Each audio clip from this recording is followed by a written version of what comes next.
volana septambra alahady ny faritany atsimo antsinanana. Izao andro zao dia fotoana amanginy ny mpitandrina mandrindra ny faritany atsimo antsinanana pasteur Rakoto Clément ary ireo zay birao miaraka aminy tarihan'Andriamatoa Rakoto Velo Ady. Dia ampifaniana hatrany mandrasatsika azy ireo anio koa dia ny faritany atsimo antsinanana no mitarika ny fotoanantsika. Voninahitra n'Andriamanitra dia ry ava-malala ao amin'ny tompo fifaliana lehibe ho anay izay sorana n'Andriamanitra no mbola azontsika indray mifanatry tava amin'izao fotoana araky ny teneny ny filoha teo izay fotoana amanginy ny faritany atsimo antsinanana ny fiangonana eto ex Marseille. Mbola ho ampitomboana mandrakarivo ao aminareo ny fahasoavana sy ny fiadanana avy amin'Andriamanitra raintsika sy Jesosy Kristy tompo. Iarahantsika manome voninahitra n'Andriamanitra dia iarahantsika mamaky ny boky Salamo. Misy roa izy io kanefa dia ho vakiana sy ho an-dalàna arak'izany ny andininy fa 900 sy ny fa 900. Dia ho an-dalantsika arak'izany ny famakiana azy atombokintsika ao amin'ny Salamo fa 900 iarahantsika mamaky amin'ny anaran'i Jesosy Kristy. Alleluia, miderahan'i Jehovah fanahitro. Miderahan'i Jehovah mampilalako. Ankalety karazan'Andriamanitra raha miravelako. Aza matory lehibe naza nakombelona zay tsy mahavonjy. Miala fofinainy ka miverina manomtany izy. Arak'izay indrindra no ahafoana amin'ny fikasana. Sambaka izay manana n'Andriamanitra Jehova ho mpanampy azy sady manantena ny Jehova Andriamaniny izay nanao ny lanitra sy ny tany ny ranomasina sy izay rehetra ao anatiny izay mitandrina fahamaninana mandrakizay izay manome rano ho an'ny ampahomeana izay manome anina ho an'ny nona.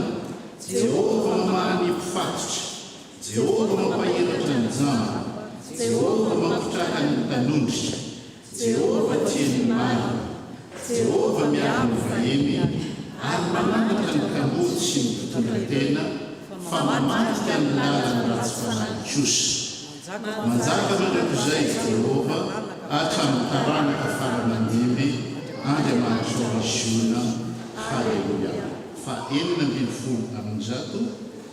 izaho tian'i Jehova satria efa nandreny feon'ny fifonako izy satria efa nanomilana ny sofiny tamiko izy dia iantso raha mampiavelonako ny mididina tamiko ny famatorany ny fahafatesany ary nazo ahy ny fahoreny ny fiainantsika. Nahita fahoriana sy alahelo aho dia niantso ny anaran'i Jehova hoe aho Jehova mifona aminao aho vonjeo ny fanahiko. Mampiafony sy maro Jehova eny miatra Andriamantsika. Miaro ny kelisaina Jehova reraka aho dia namonjy ahy izy.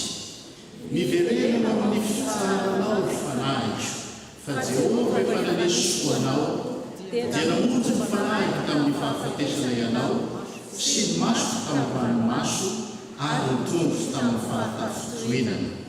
Andeha raken'i Jehova eo amin'ny tany velona aho, nino aho, hiteny tokoa aho, manitra indrindra aho.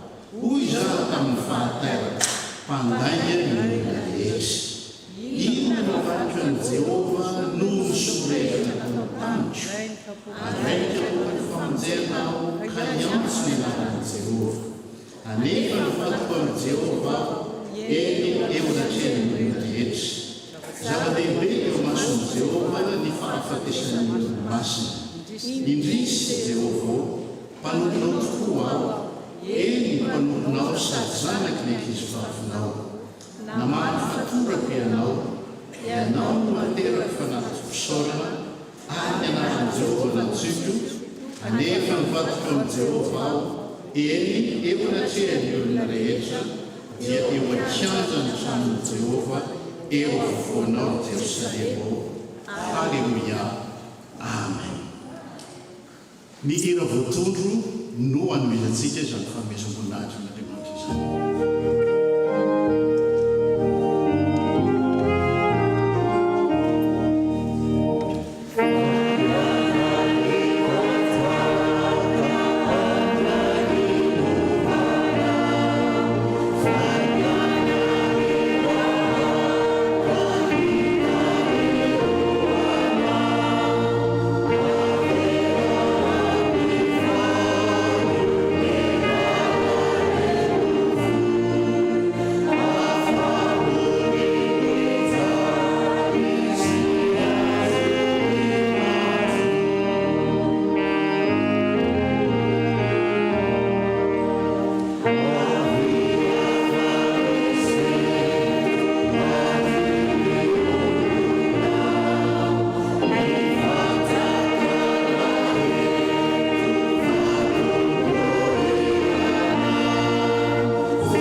zanaka ny fanahy masino dera laza saotra ny voninahitra dia ho anao zay efa anao hatramin'ny taloha indrindra ka ho anao mbola hahatra mandrakizay misaotranao zahay tompo satria mbola vorenao eto amin'ity toerana masina ity mbola naangonao eto ny ondrinao handreny teninao misaotra satria na dia atao hoe mpanota tsy mendrika iantso ny anaranao akory zahay no ny hantsana mampisaraka anay aminao dia ny fahotanay zany dia mbola nijerenao tamin'ny famindram-po no jerenao tamin'ny fitiavana no jerenao tamin'ny fitiavanao zay maharitra mandrakizay zahay tompo ka indreto velonaina trapamonjena tonga eto hidera sy hankalaza ary hanome voninahitra ny anaranao dia hamasino ary tompo izao fotoana izao hamasino ny teninao ianao no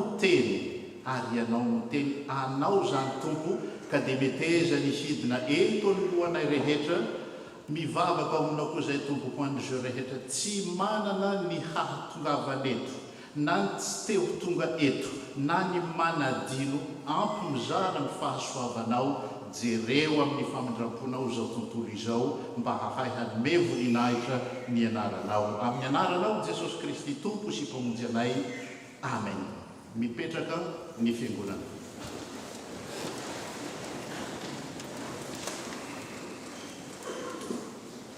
Raha nanaraka ireo vakiteny roa izay natao teotsika tao amin'ny bokin'ny Salamo dia mahita andalana izay horaisitsika manokana dia nahitantsika hoe miverena ho amin'ny fitsaranao ry fanahitro.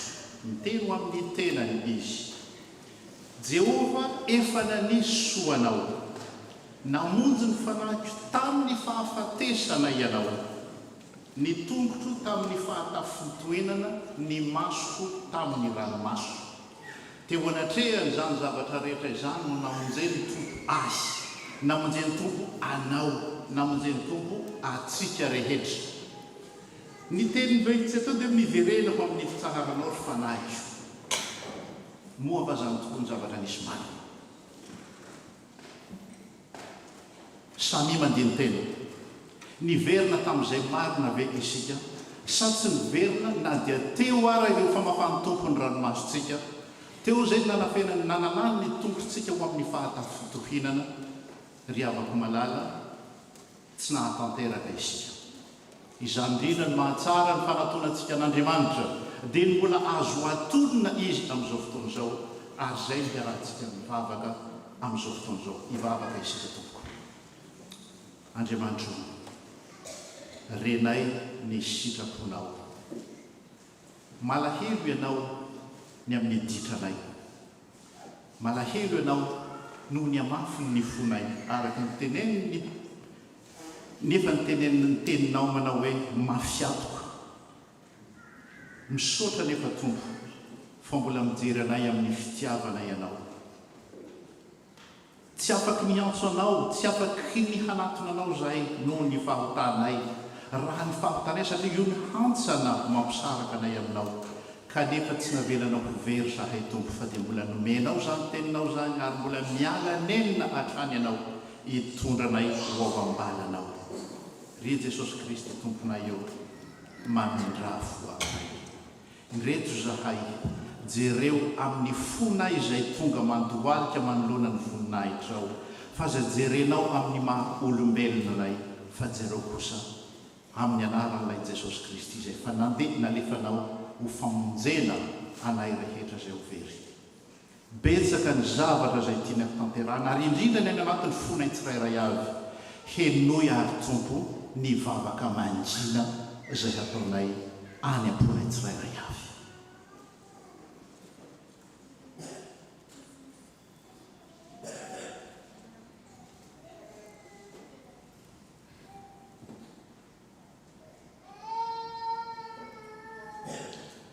Ry rainay be famindram-po, mitalao aminao izy zahay, mamela ny elokay, dio izay ho afa-pahotana, ary sasao madio izay mba ho afa-keloka, ary avozy ny fanahinay mba ho voniko anompo anao. Amin'ny anarana ny fitiavanao Jesosy Kristy zanakao, mpamonjy anay no ngatsahanay aminao. Amen. Hira 5:7.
ho antsika izay ny bebaka marina tokoa mitsangana ankehitriny andray ny famelan-keloka avy amin'ny tompontsika ho tononintsika amin'ny anarana Jesosy Kristy. Fa hoy ny tompo aminareo, na dia mandra-pahantotrareo aza dia tsy miova aho, ary mandra-pahafotsy volonareo dia izaho ihany no isahirana mitondra anareo. Izaho no nanao ka izaho ihany no hitrotro. Eny, izaho no hitondra sy hanavaka.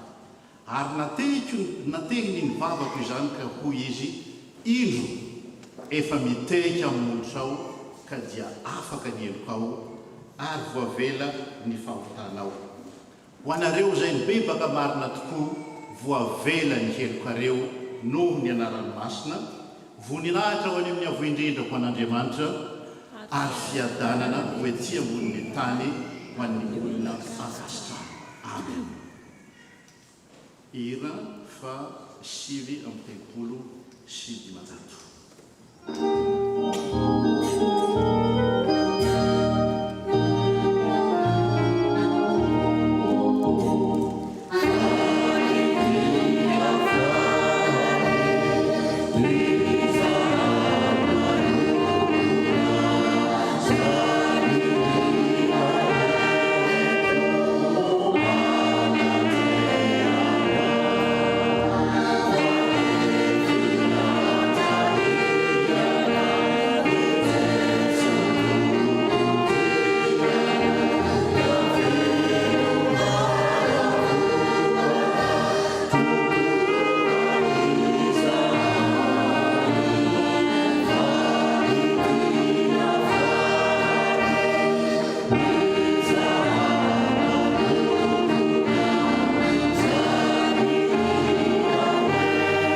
Voavela eloka dia mahasay manambara ampahy be maso ny finony.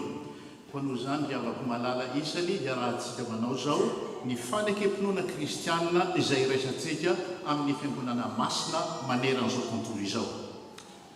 Mino n'Andriamanitra raitsofana milatra sy manarana.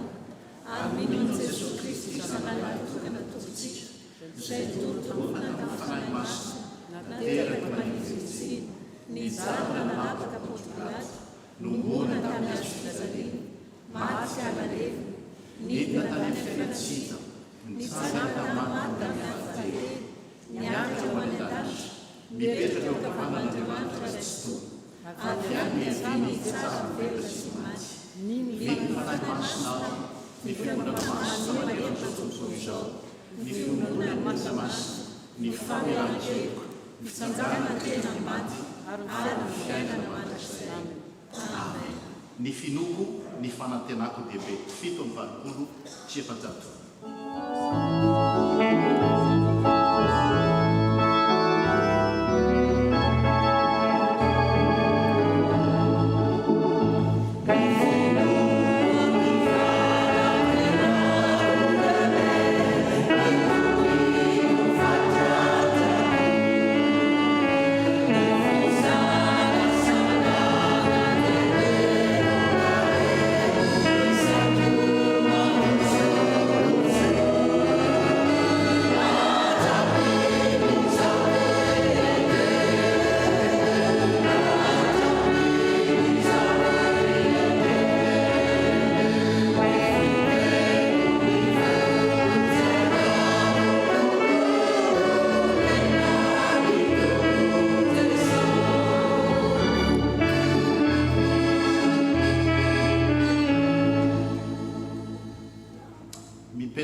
Manomboka eo amin'ny tapany faharoa amin'izao fanontolo-pavahana izao tsika dia ny liturjia ny soratra masina.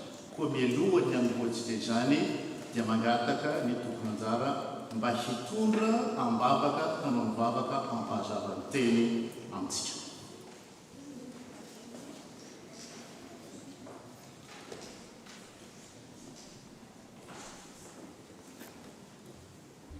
Vavaka sy atoka tompo tonga ny fotoana izay andrenesanay ny teninao izay ianao Andriamanitra miresaka aminay mihitsy ka hampangino izay rehetrarehetra manelingelina ny sainay tsy azonay mifantoka amin'izany fandrenesana ny teninao izany ary mba teny hitondra aina hitondra fiainana vaovao aminay indray izany ka ino mpamaky ny teny tompo mba hamaky tsara izay voalaza ny teninao.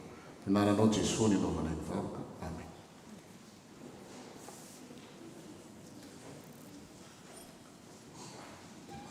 Milohan'ny amakimin'ny ireo tompony anjara mifanesy ny teny ny soratra masina dia angataka ny fanahy masina isika hanazava amin'ny alalan'ny firedonantsika ny hira 90 ry fanahy hanazava.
Lazao amin'izay reraka ampo hoe mahereza aza matao ito Andriamanitrareo ho avy mitondra famaliana dia ny famalian'Andriamanitra eny izy tokoa no ho avy ka hamonjy anareo dia ampahiratana ny masony jamba ary ampahaladiana ny sofiny marenina dia hitsambikina tahaka ny diera ny mandringy ary iobo ny lelany mony fa iboiboky any anevitra ny rano ary isy renirano any amin'ny tany karankay.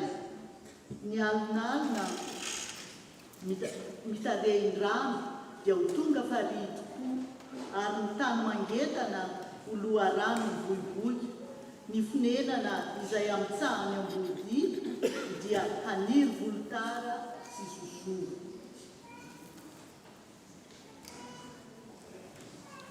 Dia mbola hotoizantsika ny famakiana ny teny Sotra Masina. Izany dia hitantsika amin'ny Jakoba toko faharoa, antontsika amin'ny andininy voalohany ka hatramin'ny fahadimy, andininy voalohany ka hatramin'ny fahadimy. Ny tsy mahamety ny fizahatavan'olona ry rahalahy, aoka tsy asiana fizahatavan'olona ny finoanareo ny tompontsika dia Jesosy Kristy tompony voninahitra. Fa raha misy olona miditra eo amin'ny sinagoganareo, misy peratra volamena amin'ny ratsan-tanana sady miakanjo tsara, ary mba miditra kosa izay olona malahelo miakanjo ratsy, koa mijery ilay miakanjo tsara ianareo ka manao hoe mipetraha eto amin'ny fitoerana aloha ianao, ary manao amin'ilay malahelo kosa hoe mitoery aloha ianao na mipetraha etsy amin'ny fitoeran-tongotra. Moa tsy miakatra va ianareo an'izany ka efa mpitsara manan-kevidratsy? Miaino ry rahalahy malalaka, tsy efa nofidian'Andriamanitra va ny malahelo amin'izao fiainana izao ho mpanan-karena amin'ny finoana sy ho mpandova ny fanjakana no lazainy omena izay tia azy?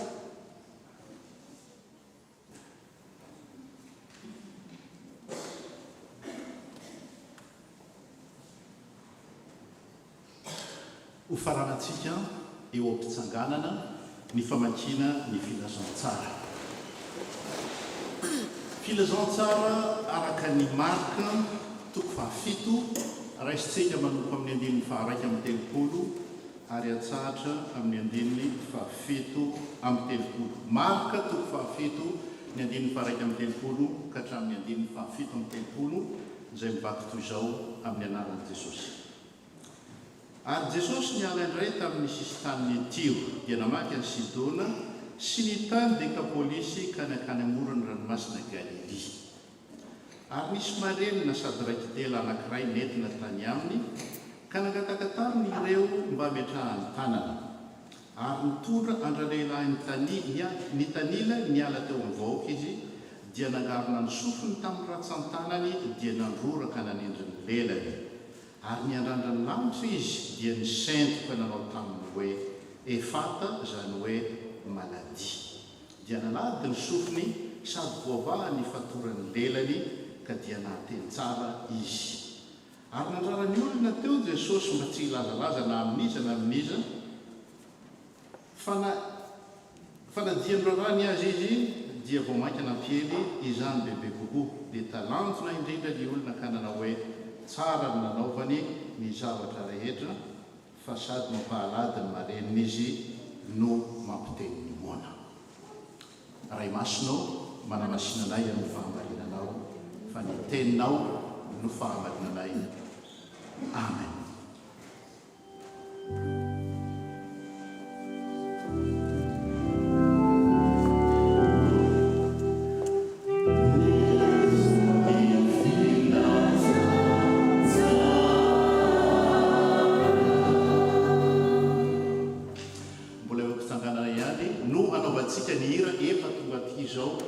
Fito amin'ny 500 melohan'ny andrenesantsika ny teny izay hoentin'ny mpanompo'ny pasteur Clément Rakoto, mpitandrina mpandrina ny fahatany.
mipetraka ny fiangonana sady tolorana ny arahaba sarasara sy ny fofaly sy ny tsodranomasina avy amin'Andriamanitra ho tahin'Andriamanitra ary fanehoana ny fifaliana ihany koa satria raisinareo amin'ny fofaly izahay dia mba mamaly amin'ny tsikitsiky sy ny miezaka mafy mba ho ravoravo fanahtsahana amin'izany fandraisana mahafapo sy mahafinaritra zany. Dia mahafinaritra fa mbola mafana tsara aty aminareo aty fa any aminay ihany efa tsy tahaka izany intsony rehefa manompy ho mangatsiatsika ny andro. Dia taratry ny fomafana handraisanareo anay amin'ny fifaliana raha teo zany dia samy ho tahin'Andriamanitra. Faly indray ny birao ny faritany mamangy ny tafo eto ex-Marseille izay azo lazaina hoe tsy vahiny velively amin'ny raharahan'ny faritany fa samy efa zadra raha avokoa manomboka any amin'ny ray aman-dreny mpitandrina hatrany amin'ny président ny tafo sy ny sampana samy hafa eto amin'ny fiangonana. Tsetsatetsa tsy aritra ry havana, araka izany dia tsy aritra. Fa izao no tenin'Andriamanitra voalahatra mba ho an'ny fiangonana anio ary heverika fa mifanahtsahana amin'ny fotoana izay hamanginy ny faritany ny fiangonana eto ex-Marseille. Tsy tadidiko na mbola mitombona ihany ve ex-Marseille izy ity sa Marseille sa je plus azafady fa tsy dia maharaka loatra ako azafady pasteranareo mbola any ex sa eny misaotra tompoko fa badibady ihany tsy dia maharaka na dia miezaka aza tsy dia maharaka ny zavatra rehetrarehetra. Mahafinaritra ry havana ny fandaharan'ny mpanao ny perikiopa fa faminaniana filazantsara, faminaniana vaovao mahafaly no ambaran'ny faminaniana hitantsika tany amin'ny Isaia teo. Ahoana ny filazany azy? Lazao amin'ny reraka ao am-po hoe mahere zaza matahotra indro Andriamanitra reo ho avy mitondra famaliana dia ny famalian'Andriamanitra eny izy tokoa no ho avy ka hamonjy anareo. Lazao aminy fa ho avy Andriamanitra reo ary tena ho avy izy hamonjy izy. Hoy ny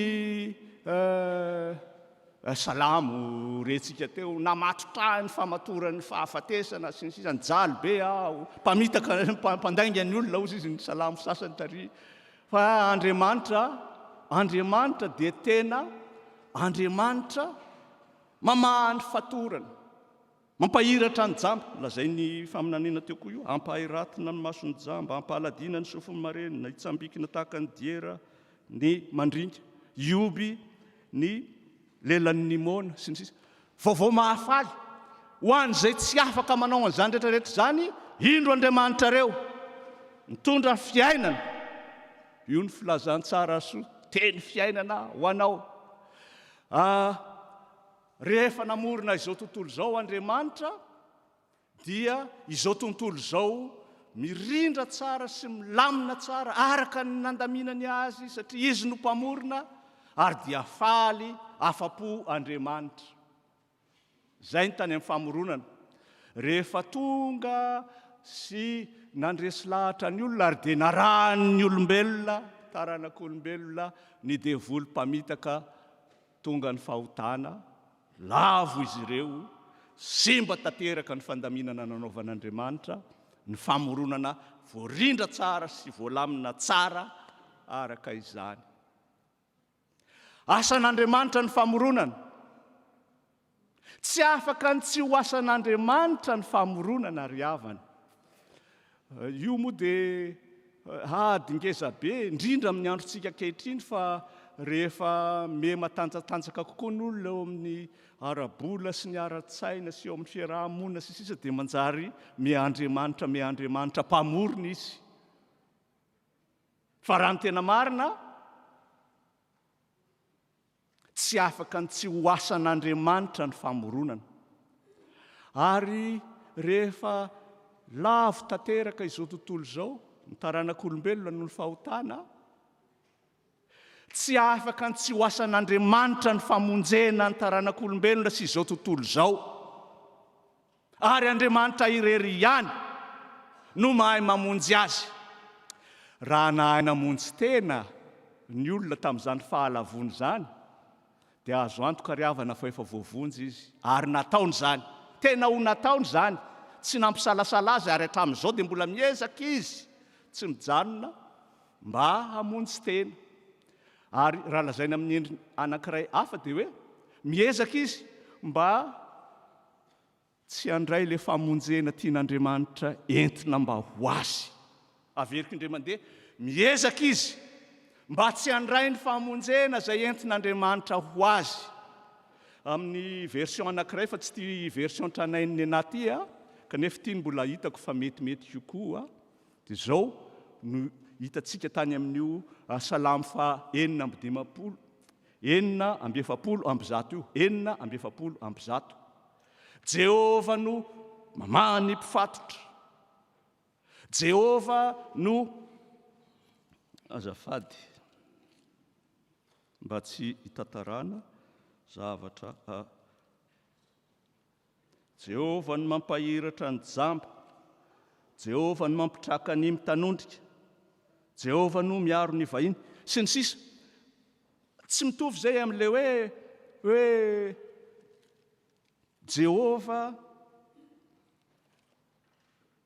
mamaha ny mpifatotra, Jehova mampahiratra ny jamba, sy ny hoe Jehova no.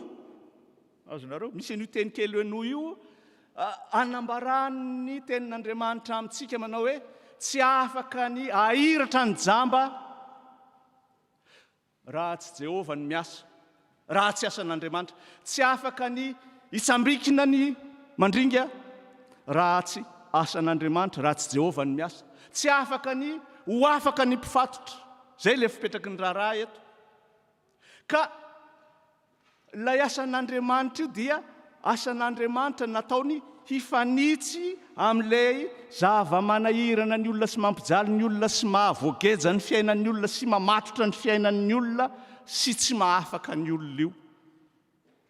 La personne devient handicapée, malade, impotente. Ahoana ny fomba atao? Dia mitady moyen sika, mitady ny fomba rehetra sika, mampiasa ny béquille, mampiasa ny chaise roulante, mahafinaritra sy ny sisa. Ho le azafady fa resaka ankizy.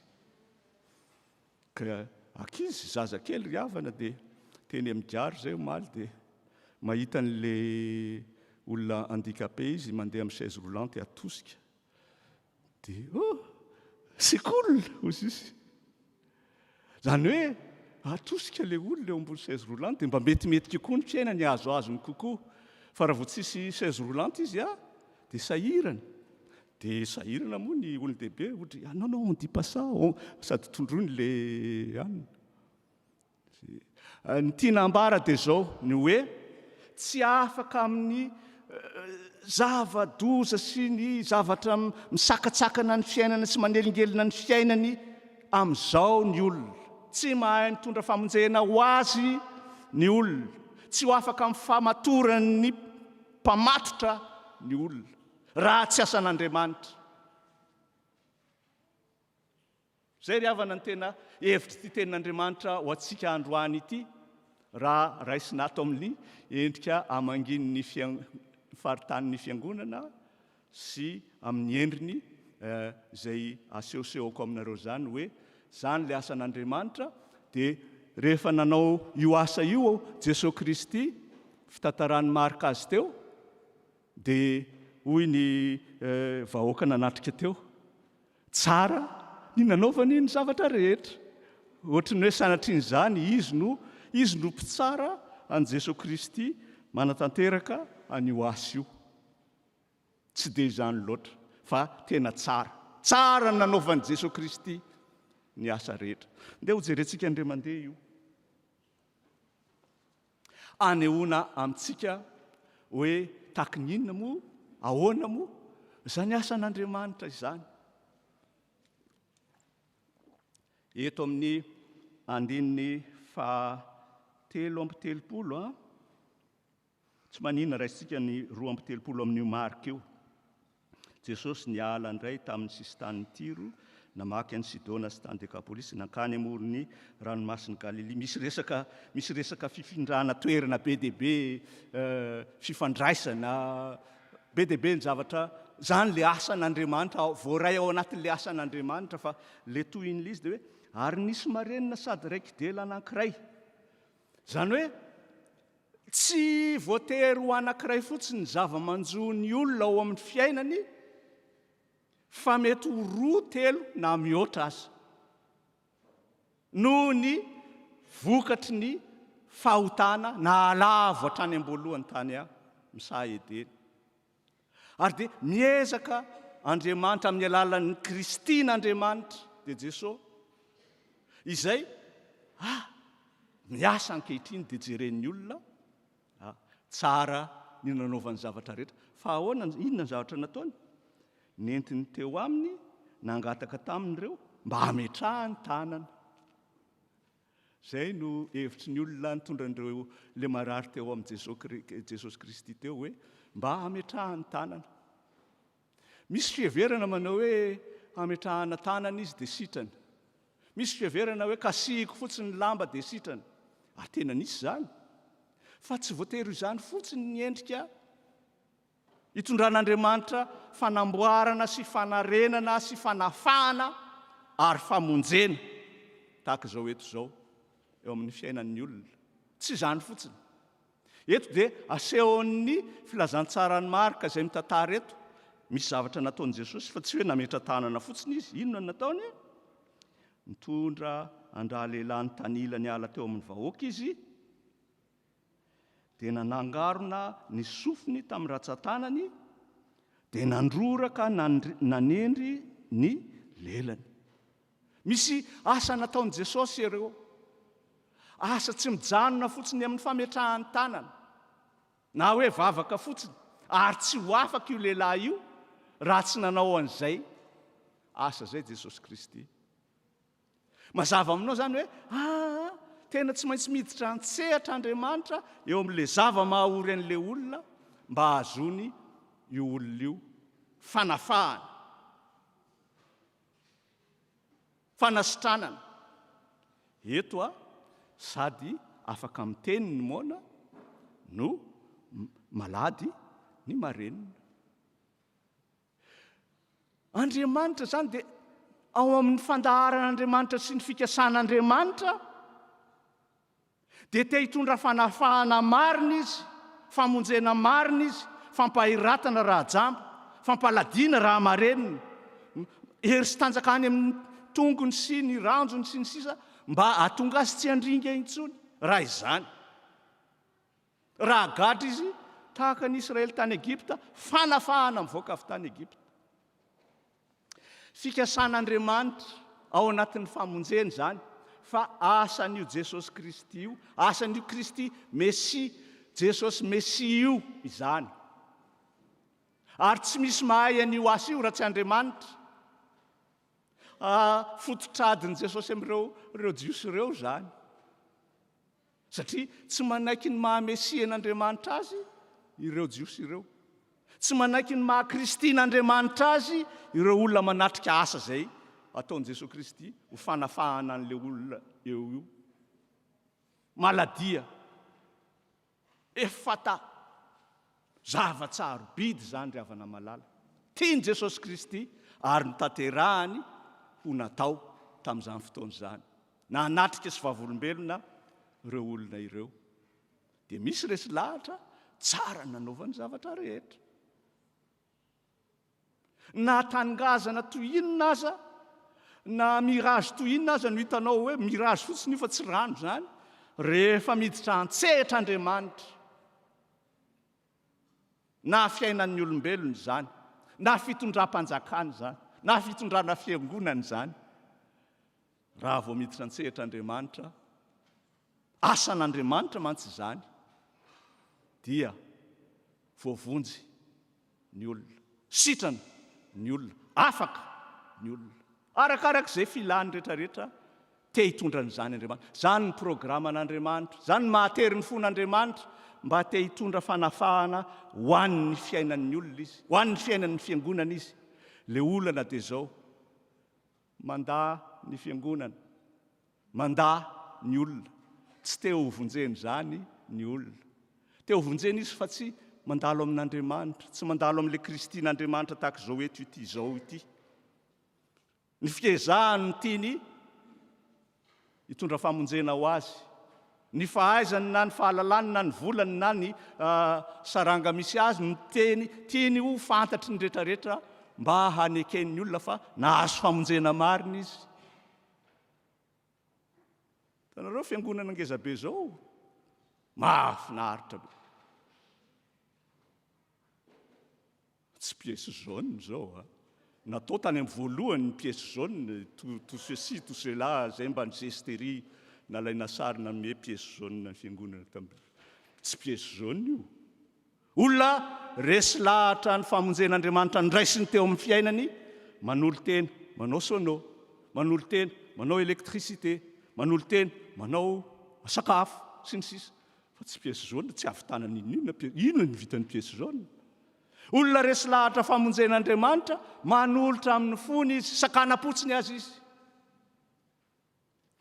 misy olana ve misy olana satria zao tsy manaiky marina ny olona le trano fotsiny tiany ho azo amin'izao fa tady tsy hanefa ninninina izy na koa misy olana satria zao saritsaryn'le famonjena resy lahatra izy fa tena zany ny famonjena entin'i Jesosy Kristy eo amin'ny fiainany eo amin'ny fiangonany fa tsy arakarak'izay ny fanoloran-tenany ny fanolorany ny fony ny fanolorany fanatitra ho an'ny asan'Andriamanitra nefa fatany mazava tsara fa asan'Andriamanitra io dia mitady ny fomba rehetra isika ry havana malala hanamaivamaivana ny adiditsika sy ny asa-panompotsika sy ny sisa mba ahazotsika le toerana mety sy mahasoa ny fotsika sy ny voninahitsika sy ny toerana misy atsika dia mahafinaritra ny hira miredona samy kristianina dia mifaly mandia aza fa tsy pièce jaune zany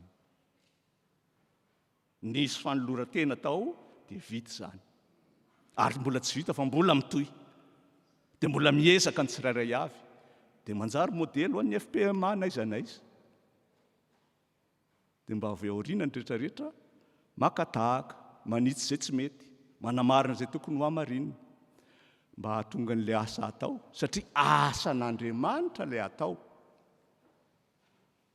tsara ny nanaovany zavatra rehetra ny fanontaniana apetraka dia zao ry havana malala tokony asa fahita ao amin'ny fiangonana ny famahana ny olona mifatotra ambaran'ny soratra masina tokony ho asa hita ao anatin'ny fiangonana ny marenina manjary mandre ny jamba manjary mahita ny tokony ho asa fahita ao amin'ny fiangonana zany ny mofo mitombo arak'izay ampitomboan'ny tompo azy satria asany izany tena tia nitondra famonjena ho an'ny fiangonana ny asan'Andriamanitra zay apetrany amin'ny toerana atsy na aroa vavolombelony reny ireny fiangonany reny naiza naiza fa mandray ve ny olona mandray ve ny fiangonana mandray an'izany asa zany rehefa mandinika ny filazantsara ny asika dia hitantsika rehefa mijery ny filazantsara tadidinareo Jesosy Kristy ametrahany jiosy sasasasany fanontaniana hoe mahazo misobady ve ny olona dia hanamarinany ny divorce dia izy hoe nahazo zay satria io misesy hoe zay te hisobady dia manao taratasy dia sorany ramatoa dia vita voalamina ny raharaha eo Jesosy dia miteny mazava be hoe ny tsy fahafantaranareo ny soratra masina sy ny tsy fahalalànareo ny tsy fahafantaranareo ny soratra masina ny mahatonga anareo tsy hahafantatra ny asan'Andriamanitra ohatrohatr'izay le tsy taditika le teny le hevitra rehefa tsy mahalala ny tenin'Andriamanitra ny olona dia manana hevi-diso mila ahitsy sy amboarina sy amarinina ka tsy sitrapon'Andriamanitra velively ny divorce ozy izy tsy zany namoronan'Andriamanitra ny fanambadiana fa nareo tsy mahafantatra ny soratra masina dia raha idraisinareo atendrony tahaka izany ny raharaha dia manjary azo ataony divorce tsy zany namoronan'Andriamanitra azy ozy izy ny tsy fahalalanareo ny soratra masina mahatonga anareo ho diso hevitra hoy Jesosy io zany fatrika angeza be io diso hevitra ny olona rehefa manao raharaha izy manadio fiangonana izy dia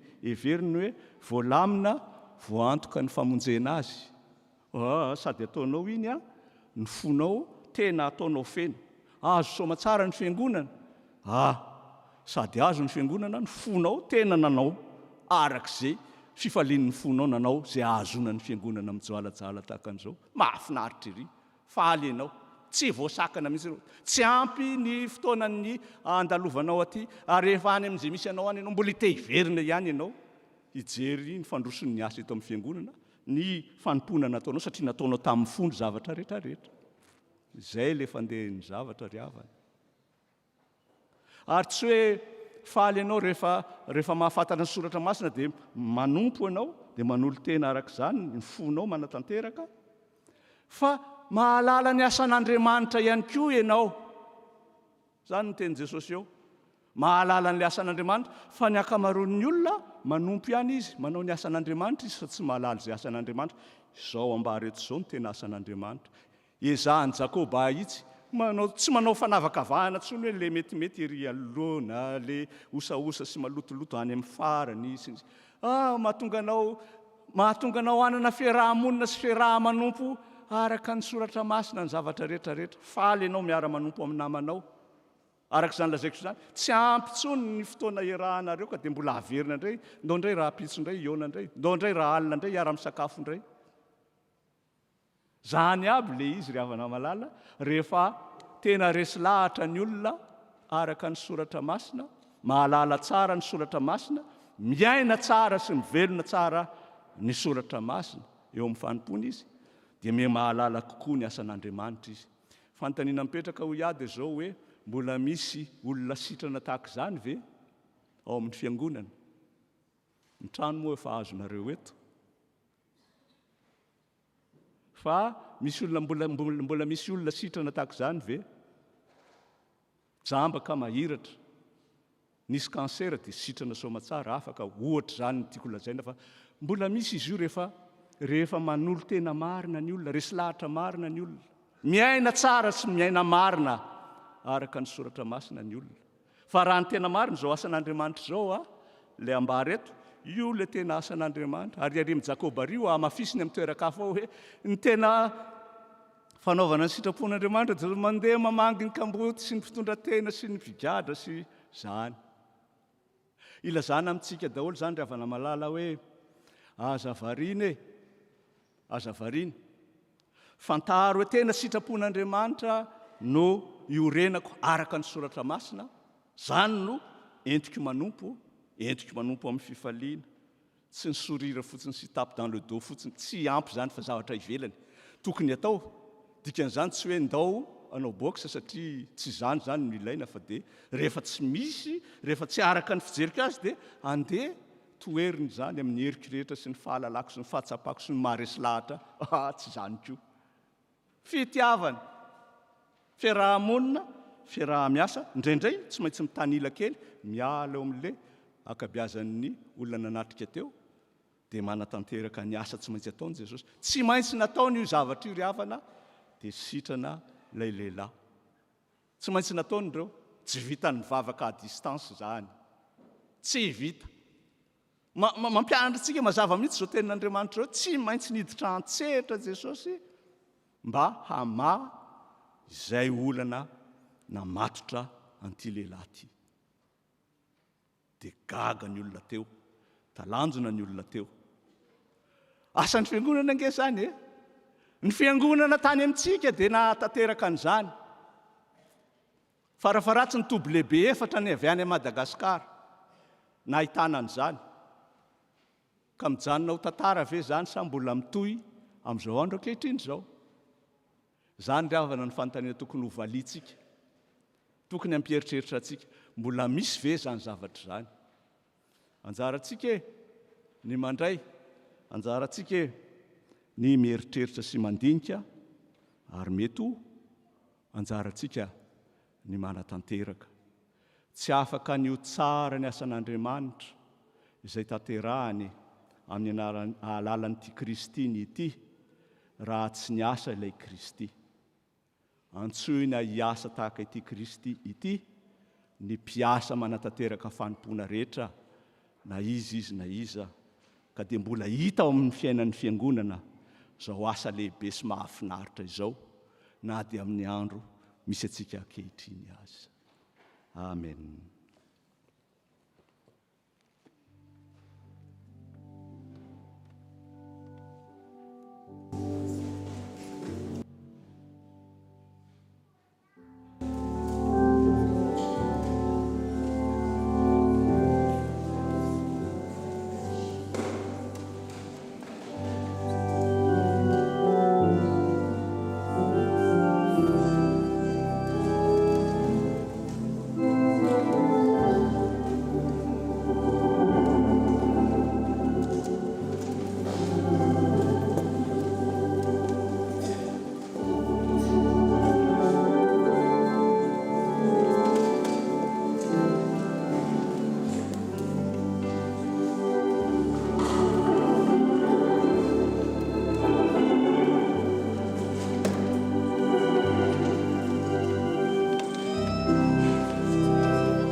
Izay manantsofina aoka izy iaino izay mpitsiny fanahy amin'ny fiangonana. Famezana izany teny netiny ray aman-dreny teo dia natoko-pira no hanefa ny anjarany.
saotra tompoko eo amin'ny fotoana izay hiatrehantsika ny latabatra masina isika izay ho tarehany iray aman-dreny mpitandrina ho fany manam-panahy ny hira 7:500 ny andininy telo voalohany.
Ry fiangonana malala mivelatra eto alohantsika izao ny fanasana masina fanehoana amintsika indray mandeha koa ny fanatrehan'ny tompo antsika satria raha ny marina dia tena ny sirany ireto ary koa fanehoana amintsika amin'ny fomba hita maso sady azo tsapahitanana fa tena fahasoavana be da be tsy hitalany no arotsany amin'ny fomba mitobaka eo amin'ny fiainantsika.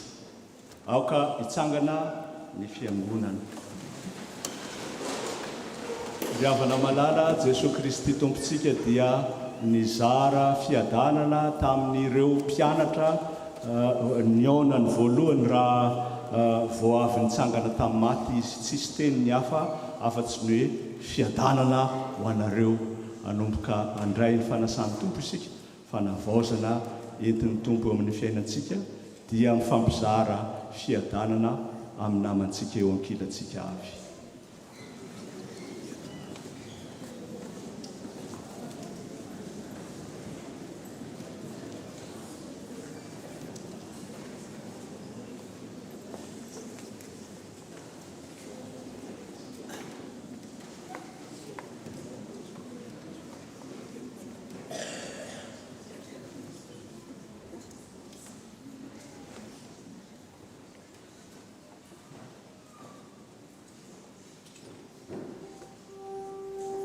Asandrato ny fonareo ho any amin'ny tompo. Asandrato ny fonareo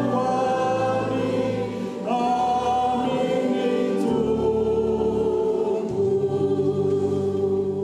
Ampoderaintsika ny tompo Andriamanitra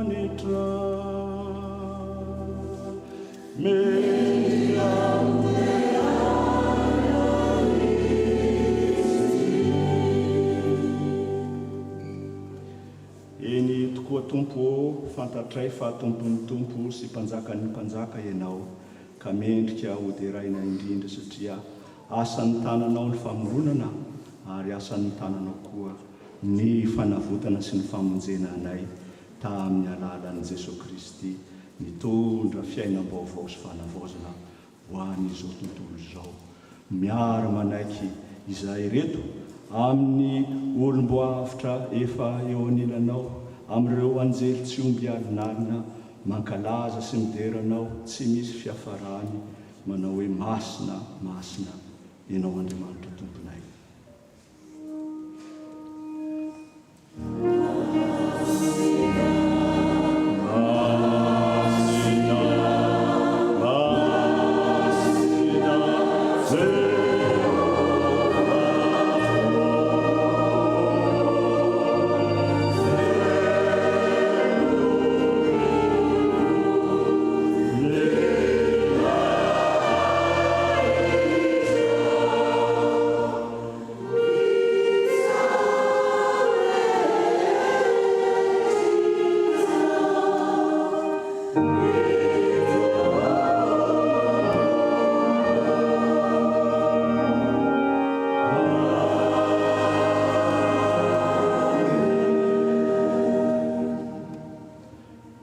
Petraka ny fiangonana. Inoy ary zao riavana ny teny izay anorenan'ny fiangonana izao sakramenta izao araka ny fampahatsiarovana anaovan'ny apôstôly azy. Fa izao izy efa nandray tamin'ny tompo izay natolotra anareo kosa fa Jesosy tompo tamin'iny aliny izay namadiana azy dia nandray mofo ary efa nisaotra izy dia mivakiny ka hoy izy ity no tenako izay ho anareo izao nataovy ho fahatsiarovana dia arak'izany koa ny kapoka rehefa ninana dia hoy izy ity kapoka ity no ilay fanekena vaovao amin'ny rako izao nataovy ho fahatsiarovana naoviana no misotro anareo fa naoviana no misotro ianareo ny mitomofo itony sy misotro amin'ny kapoka dia manambara ny fahafatesan'ny tompo ianareo mandra-piavy. Zao ry havana dia samia mieritreritra ao am-po mandritra ny fanatanterahana izao vavaka fifonana izao na natanterahan'i Jesosy tompo ho antsika famonjena lehibe satria ny tenany no natolo ombona teo amin'ny hazo fijaliana vavak'isika. Kehitriny izay tompo dia indreto manao eto anatrehanao ny fahatsiarovana ny nahatongavanao olona ny fanoloran-tena tsy nisy toa azy nataonao voarora sy voakapoka ianao ary voaheso voaomby tamin'ny hazo fijaliana nandatsaka ny ranao sarobidy mba ho famonjena anay tsirairay avy ireto koa dia mba tanterao tompo izany famonjena izany satria efa nanolotra ny tenanao ianao dia miady varotra kosa aminay mba ho resy lahatra aizany manolotra ny tenanay tsirairay avy mba ho anao maro nazara fanompoanay na foa maneritreritrray dia samy tsisy olo lavitra izao fanoloran-tena ny tanterahanao mba hamonjy anay izao satria ianao zanak'ondrin'Andriamanitra nandatsaka ny ranao mba ho fanesorana ny tsy fahatanterahanay ary hoy ny teninao tsy misy fanameloana ho an'izay ao amin'ny Kristy Jesosy. Ianao ry zanak'ondrin'Andriamanitra nanolotra ny tenanao sy ny ranao sarobidy ho fanadiovana anay raha isoanao ny fisaoranay. Amen.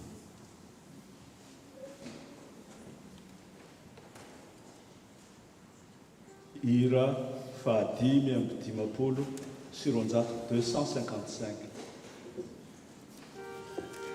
Amen.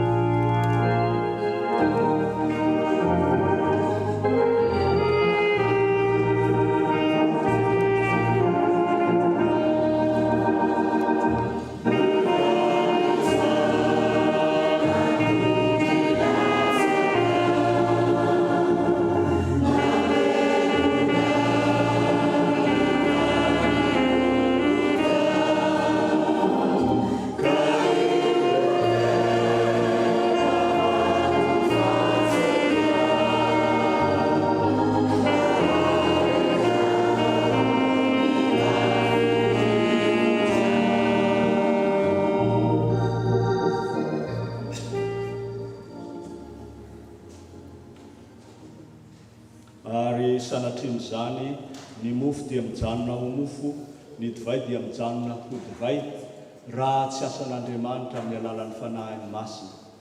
Na dia eo aza ny finoantsika ry havana, Andriamanitra no maniraka ny fanahiny masina, manamasina ny famantarana ahatonga izany ho famantarana ny tenan' Jesu Kristy, ho famantarana ny ran'i Jesu Kristy.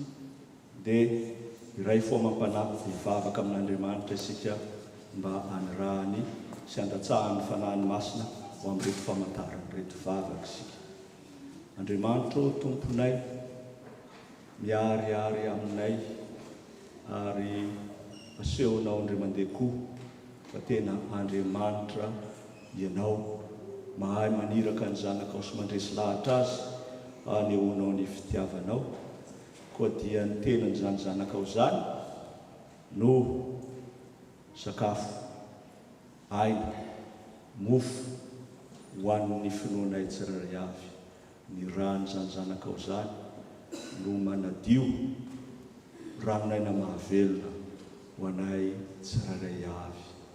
Koa dia aoka reo mba irahanao ny fanahinao masina irotsaka amin'reto famantarana reto, ahatonga ny mofo hanambara marina ny tenan' Jesu Kristy ary ahatonga ny divay hanambara ny ran'i Jesu Kristy.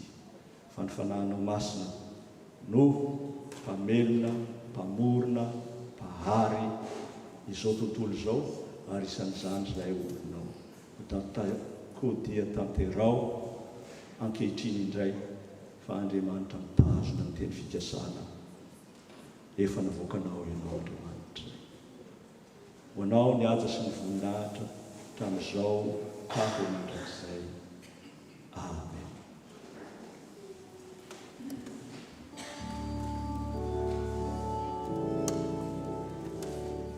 « 203, troisième strophe. 200, ça va.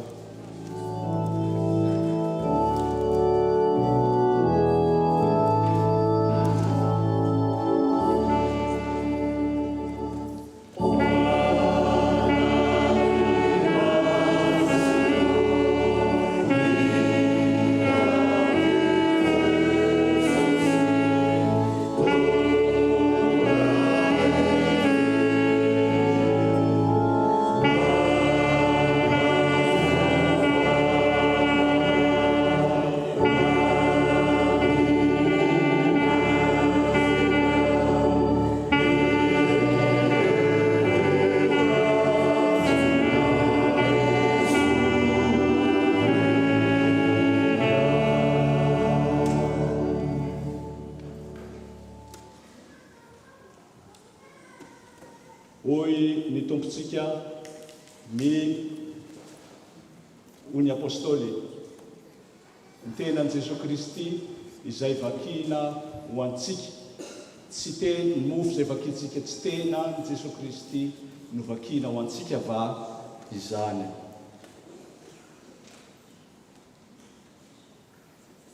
Ny kapoakan'ny fisaorana izay isaorantsika, tsy ran Jesu Kristy nalatsaka ho antsika tokoa va izany. Hoy ihany ny apôstôly, satria iray ihany ny kapoaka sy ny mofo izay isaorantsika sy raisintsika. Isika izao na dia maro sy miparitaka aza dia iray ihany satria miara mandray amin'izany tena sy ran Jesu Kristy nalatsaka ho antsika izany avokoa. Ry havana malala Jesu Kristy tompontsika, izy tenany no manasa antsika ka manao amintsika hoe andeha fa efa voavoatra avokoa ny zavatra rehetra.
hitsangana ny fiangonana.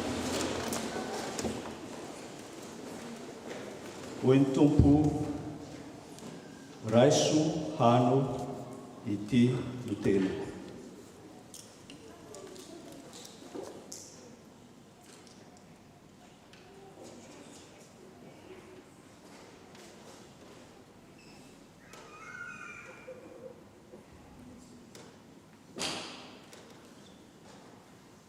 Hoy koa ny tompontsika ity kapoaka ity no le fanekena vaovao amin'ny rako izay latsaka ho an'ny maro mba ho famelan-keloka misy trony ty avokoa ianareo rehetra.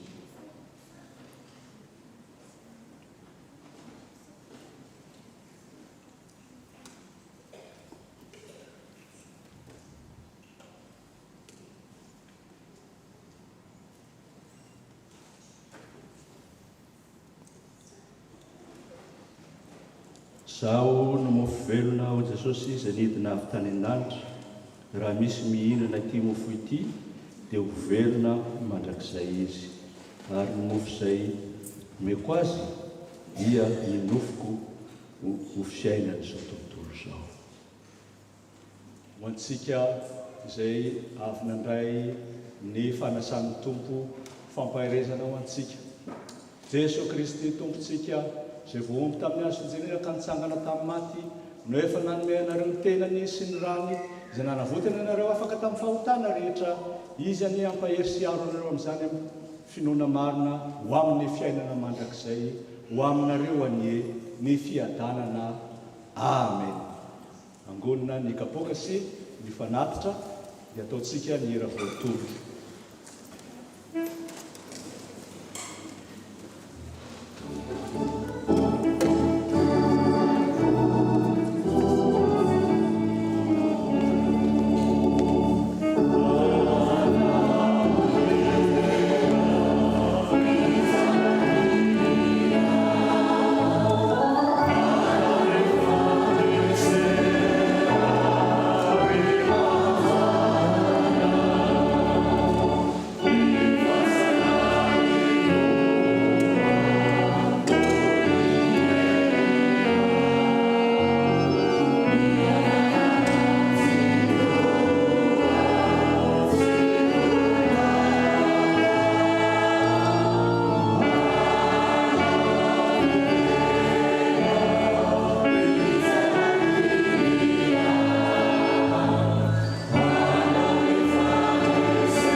Manohy hatrany ny fanokom-pavana isika tonga eo amin'ny fotoana izay anambarana ny raharaha ny fiangonana. Ny zavatra tiako ambara voalohany moa zany dia izao hoe ity zany no famanjina amin'ny fomba ofisialy izay ataon'ny faritany ny fiangonana, ary nomena safidy ny tafo tsirairay isafidy ny fotoana izay itiavany amanjiny ny faritany. Kanefa toa tsy dia tena hoe ny safidy ny fiangonana ihany fa safidy ny tompo angamba, satria raha teto amin'ity toerana ity no nisy ny braony faritany teo aloha dia eto amin'ity toerana ity no nanomboana izao famangina fiangonana izao. Ka mahavoalohany azy dia mamelay anareo zany a mba anoro aminareo ireto mpiara-miasa ao amin'ny faritany ireto ka miangavy anareo telo mianada mihoatra raha zay no azo lazana azy mba hitsangana hitodika any amin'ny fiangonana zavaty.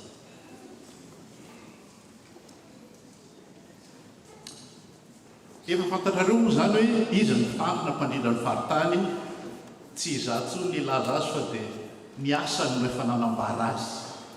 Pasteur Clément Rakoto ny tena mpimongamba satria na izaho rehefa be dehibe ny fantatro aminareo dia matoky aho fa mahafantatra ny akabeazanareo hiaja Rakotovelo.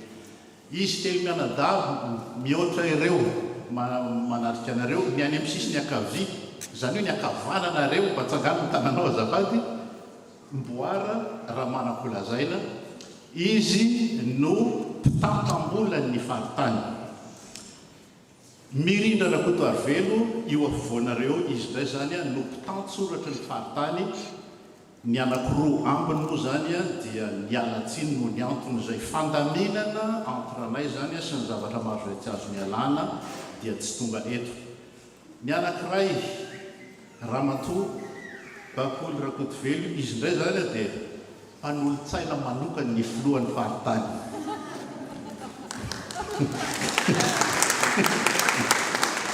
Tsy vo izao izy mpanolontsaina manokana fa efa ho 30 taona lasa nanaovany an'izay asan'izay ka dia tiako ny mba mampahafantatra anareo zany hoe ireo zany no délégation tonga avy any Lyon any moa zany no misy ny braony faritany mamangy anareo. Misaotra tompoko afaka mipetraka ianareo.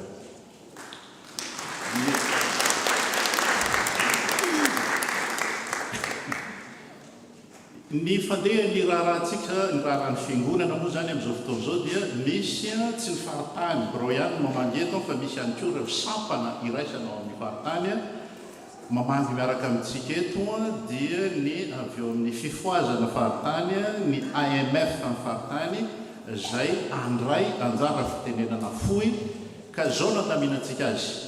Ny AMF aloha no mandray fitenenana mino fa efa vonina eo ny solotena rehefa avy eo ny fifoazana andray fitenenana ihany koa dia mizara anankiroa ny raharaha-mpiangonana rehefa avy eo ny raharahan'ny faritany ary manaraka izay ny raharahan'ny fiangonana eto an-toerana ka dia ho andalantsika arak'izay ny fanatanterahana izany rehetra izany ka dia ny AMF aloha zany ny fifoazana ny braony faritany mpitantsoratra ny faritany no manao azy ary faranany avy eto an-toerana mikasika ny raharaha izay tsara ho fantatsika.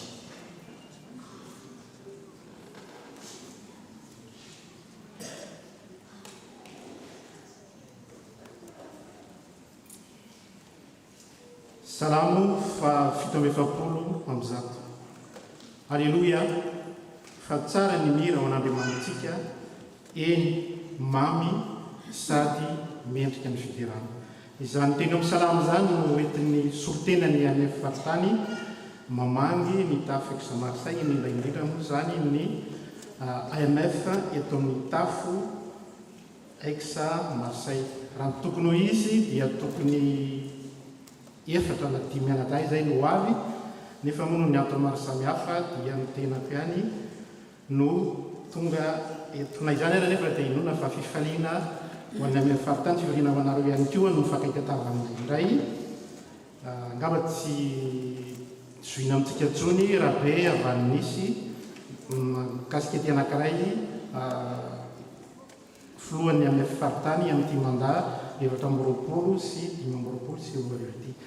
Izara vaovao amin'ny tafo eto amin'ny faritany angamba no fahatsy azo entinantsika kanefa na izany ara dia atombotsika amin'ny filazana manjo nasionaly mefafantatsika ihany nisy namatsika AMF zay mpitendry zava-maneno tany amin'ny Pelony Rado Ranay Varivelo izay namin'ainy dia etsika mbavaka ny fianakaviana amin'izany fomba izany. Raha da itsika tany amin'ny Pelony tany amin'ny Toulouse teo izy dia isan'ny mpitendry clavier dia etsika mbavaka ny fianakaviana etsika mbavaka koa ny fikarakarana rehetra mba ho todsoa ny tamin'razana mirazana.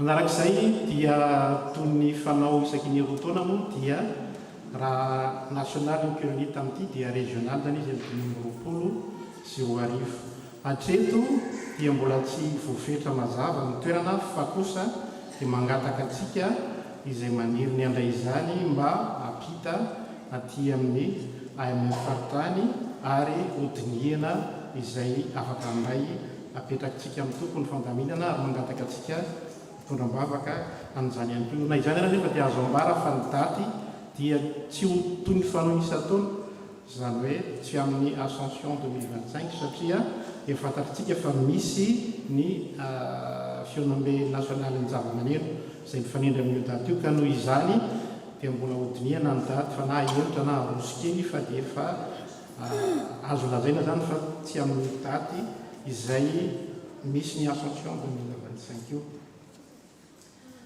Manaraka dia misy ny vaovao ampitain'ny AMF feo fahazavana Lyon izay ankalazan'Andriamanitra noho ny fahatatrarany fa 70 taona n'izany atoko-pira izany, mbola omenantsika manaraka ny amin'ny ndininy fa dia efa mangataka fitondranam-bavaka amintsika ihany koa ry zareo. Vaovao avy ao amin'ny AMF Confédérale ho anisy dia ankalaza ny 70 taonany ny AMF Confédérale manomboka ny volana novambra 2020 ka hatramin'ny volana novambra 2020. Fankafana izany dia isy ny concert izay arahana amin'ny faran'ilay mamonjy izay mankalaza Andriamanitra ihany koa noho ny fatratra amin'ny 70 taona ny Iran amin'ny 2 novambra ao Nice. Dia manarak'izany sabotsy 9 novambra dia isy concert izay arahana amin'ny STK FJKM Strasbourg miaraka amin'ny Confédérale ho anisy amin'ny fasily ny volana novambra. Dia mangataka antsika hitondra ambavaka izany rehetra izany. Dia izay nazo ambara tompoko ka dia voninahitra Andriamanitra indray ihany.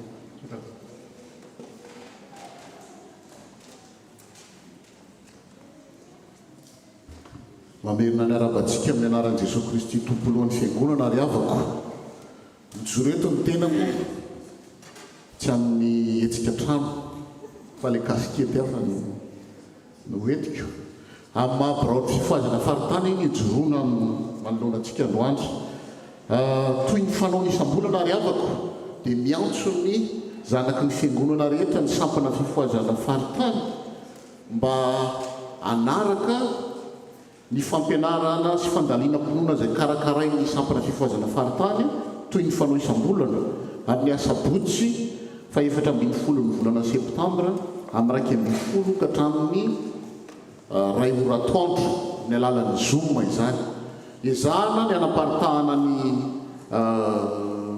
fampianarana ho an'izay rehetra tsy afaka manaraka mivantana izany amin'ny alalan'ireo tambazotra serasera isan-karazany, satria ilayntsika kristianina tokoa ny fandaliana-potoana mba hampitombo ny finoantsika amin'ny fanompoana an'i Jesosy Kristy Tompo. Finoana miorina amin'ny fitsanganan'i Jesosy Kristy tamin'ny maty araka ny Koritianina voalohany toko 12:20 hatramin'ny 7:30 izay nodiniana amin'izany averiko indray mandeha hoe finoana miorina amin'ny fitsanganan'i Jesosy Kristy Tompo amin'ny maty. Koa dia manentana antsika fa isam-bolana dia misy izay fandaliana-pinoana iarahana amin'ny sampana fifoazana faritany izay. Ny mitondra ny fampianarana moa amin'ny tia dia ny mpitandrina vao amin'ny tafo anymasy Donald Gizra Tiam-bahoaka ka dia manentana antsika ny amin'izany fampianarana izany. Man'Andriamanitra iray ny voninahitra. Amen.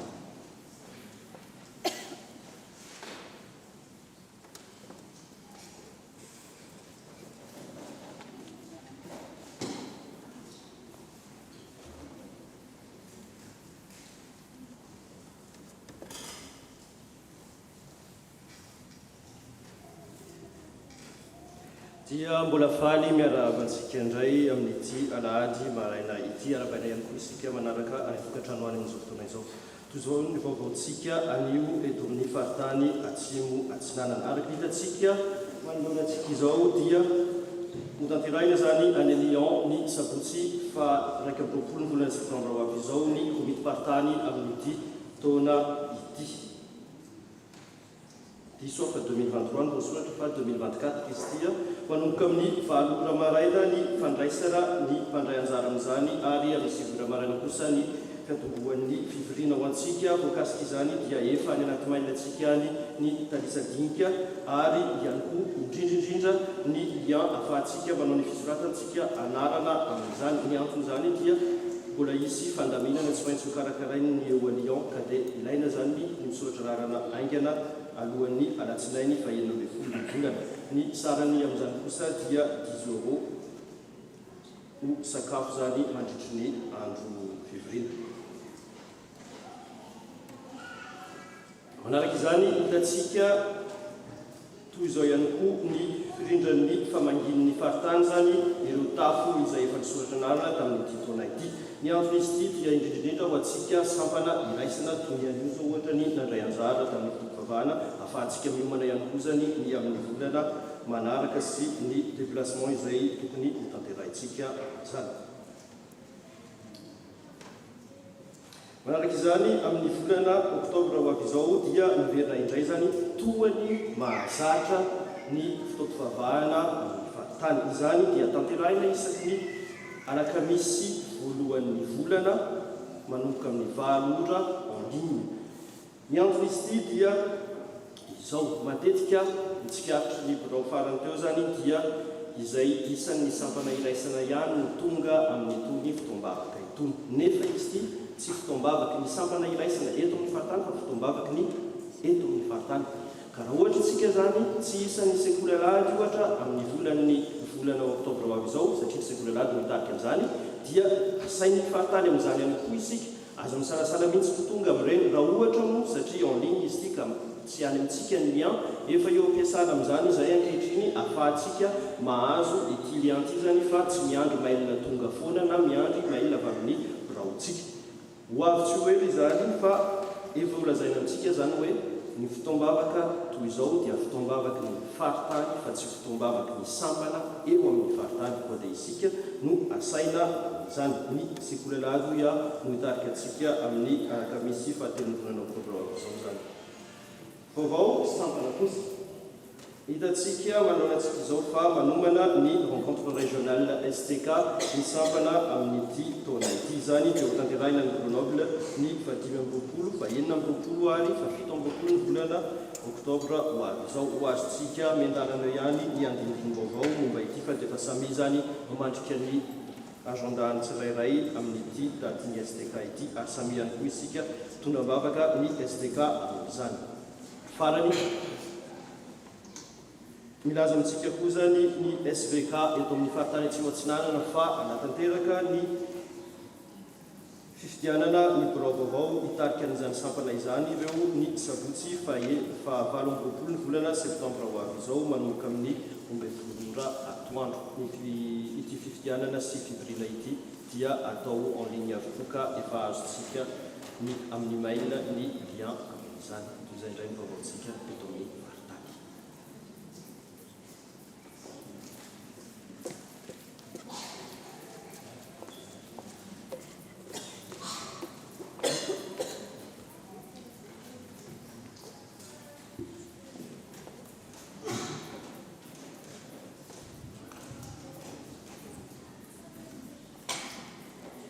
Dia mbola amin'ny fifaliana trano ry havana no hiarabana atsika rehetra amin'izao alahady fahavalo ny volana septambra 2024 izao. Alahady moa izay namanginy faritany atsimo atsinanana atsika indray dia miaraba ihany koa ireo rehetra izay manaraka izao fanompo-pivavahana izao amin'ny alalan'ny tambazotra na ny YouTube zany na ny Zoom. Ho aminareo ane ny fahasoavana sy ny fiadanana avy amin'Andriamanitra iray sy Jesosy Kristy Tompo. Misaotra ny avy ao amin'ny faritany atsimo atsinanana isika nitarika atsika tamin'ny fanompo-pivavahana dia Andriamatoa Aja Rakotovelo zany ary misaotra ihany koa ny pasteur Rakoto Clément nitondra ny afatr'Andriamanitra ho antsika. Misaotra ireo rehetra nandray anjara tamin'ny fanatotosana izao fotoana izao.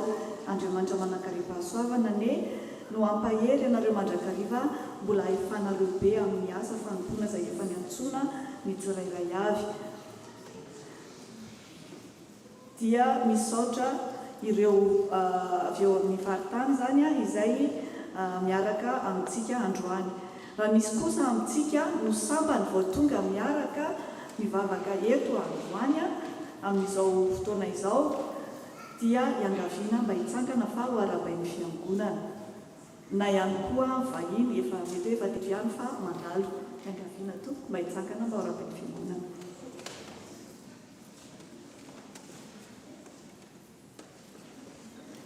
Dia araka izao hitantsika izao dia manambahiny isika androany dia mifaly miarahaba ary faly mandray anareo ny fitandremana ex Marseille. Na inona antondianareo eto ilay tompo Andriamanitra raintsika izay nitondra sy nivimbina anareo tonga eto dia izy ane ahatanteraka ireo fikasana tsara rehetra ao anatinareo ka mba ho totosa tokoa izany ho voninahitry ny anarany. Dia amin'ny fotoana hafa rehetra aza misalasala tompoko fa efa misy toerana ho anareo eto. Dia raha sitrakareo rehefa mirava izao vanim-pivavahana izao dia anatona anareo ny ao amin'ny ekipa accueil andray ny coordonnées mba ahafahantsika mifanerasera. Misaotra tompoko dia afaka mahazo toerana isika.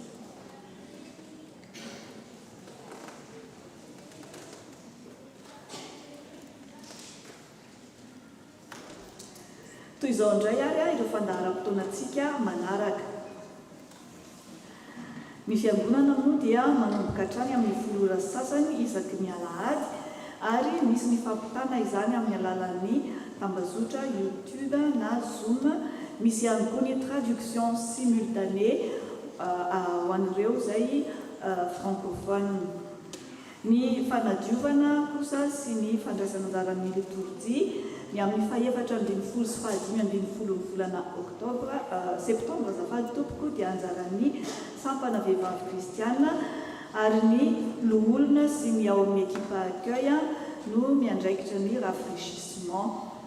Araka izany koa aorian'izao fanompoam-pivavahana izao zany dia misy ny rafraîchissement iarahantsika amin'ny fampizara atao amin'ny parvis rehefa mirava isika.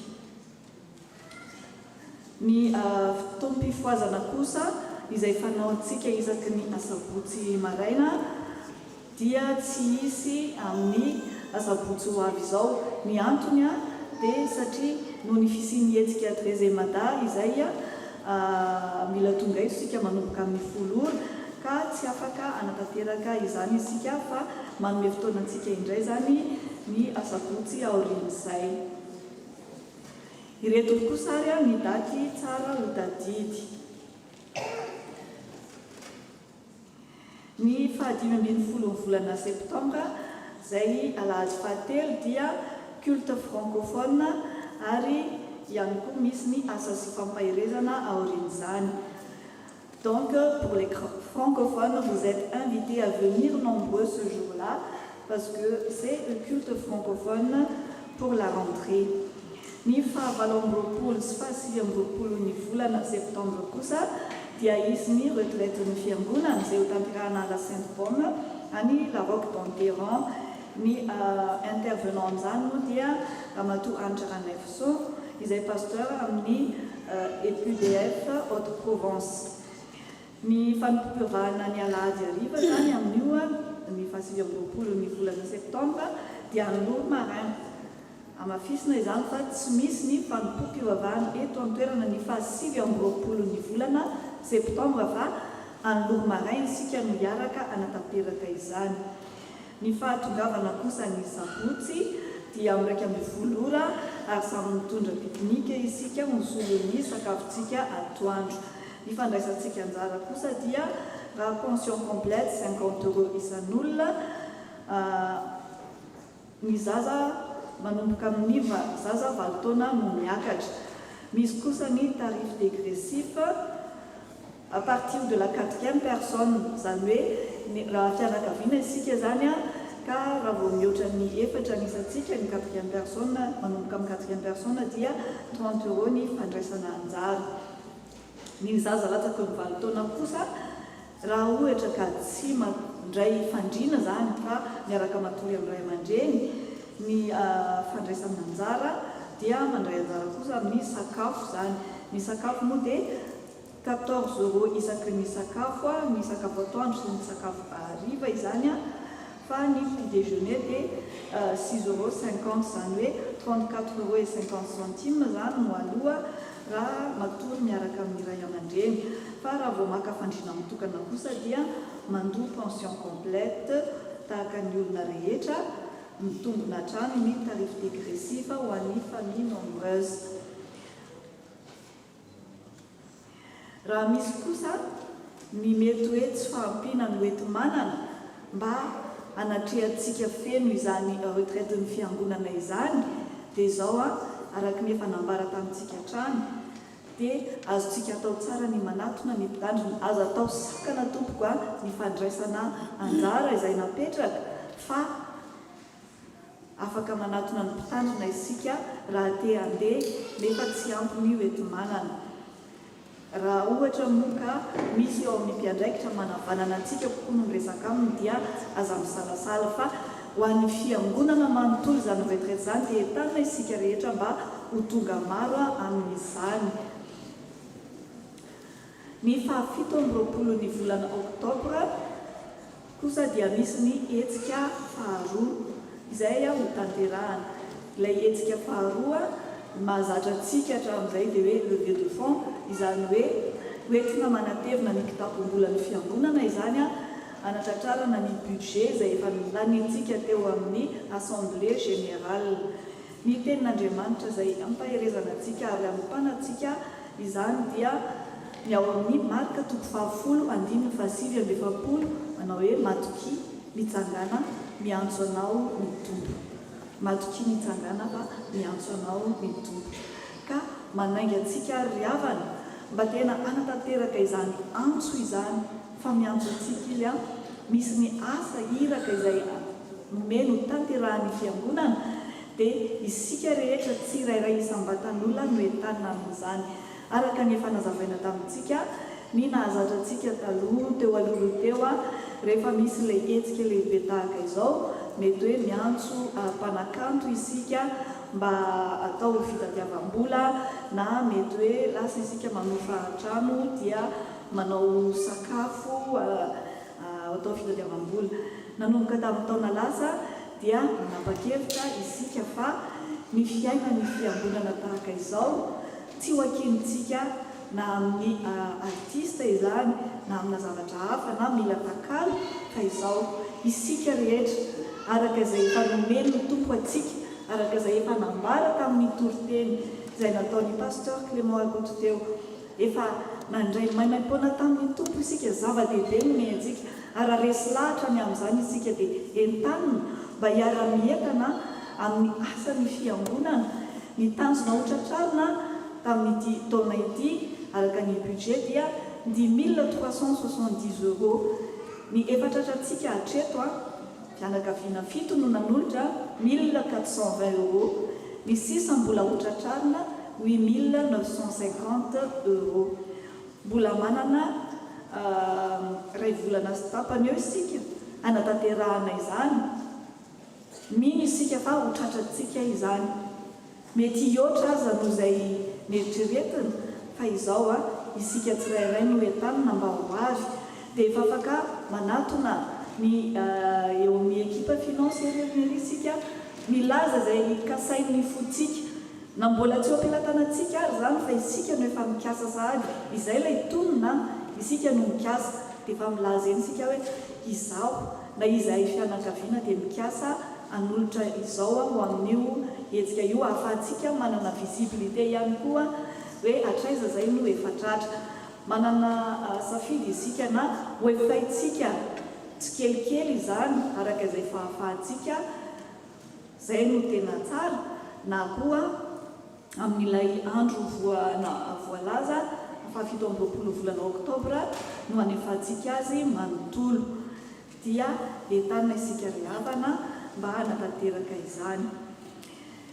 Ny vaovao manaraka kosa filazana batisa I Jonathan Silalena Likbarski dia manolotra ny zanany John Nathan Likbarski ho amin'ny sakramentan'ny batiza amin'ny 5 ny volana septambra 2024.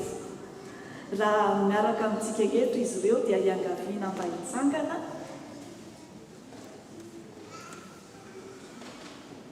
Hitantsika ery aoriana ery izy telo mianaka. Donc c'est la famille Likbarski donc qui va emmener John Nathan Likbarski pour le baptême au 15 septembre 2024. Je me permets de parler en français parce que le papa, il est francophone. Alors donc, pour l'église tout entière, on présente donc John Nathan pour son baptême du 15 septembre. C'est surtout pour que nous puissions le porter en prière, en premier lieu. En deuxième lieu, si jamais, si par hasard, nous avons une objection ou des remarques, c'est le moment, mais après, ce sera trop tard. Donc, on n'a plus le droit de parler après. Si jamais, donc, vous pouvez vous rapprocher du pasteur pour cela. Mais nous espérons que nous serons tous contents d'accueillir John Nathan,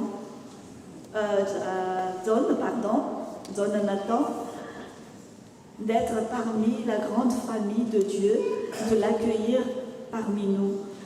Nous allons le porter en prière. Je vous remercie.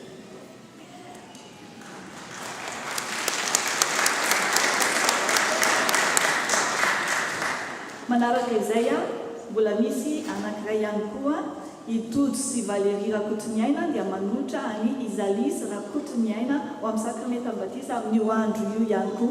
Asa raha manatrika antsika eto izy ireo androany.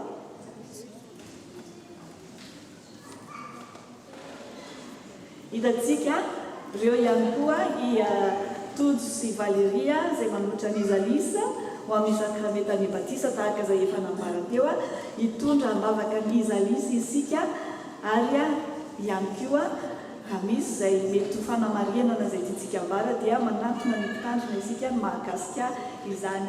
Alors pour Izalis, nous portons, l'église tout entière porte Izalis et toute la famille entière en prière pour ce grand jour. Merci.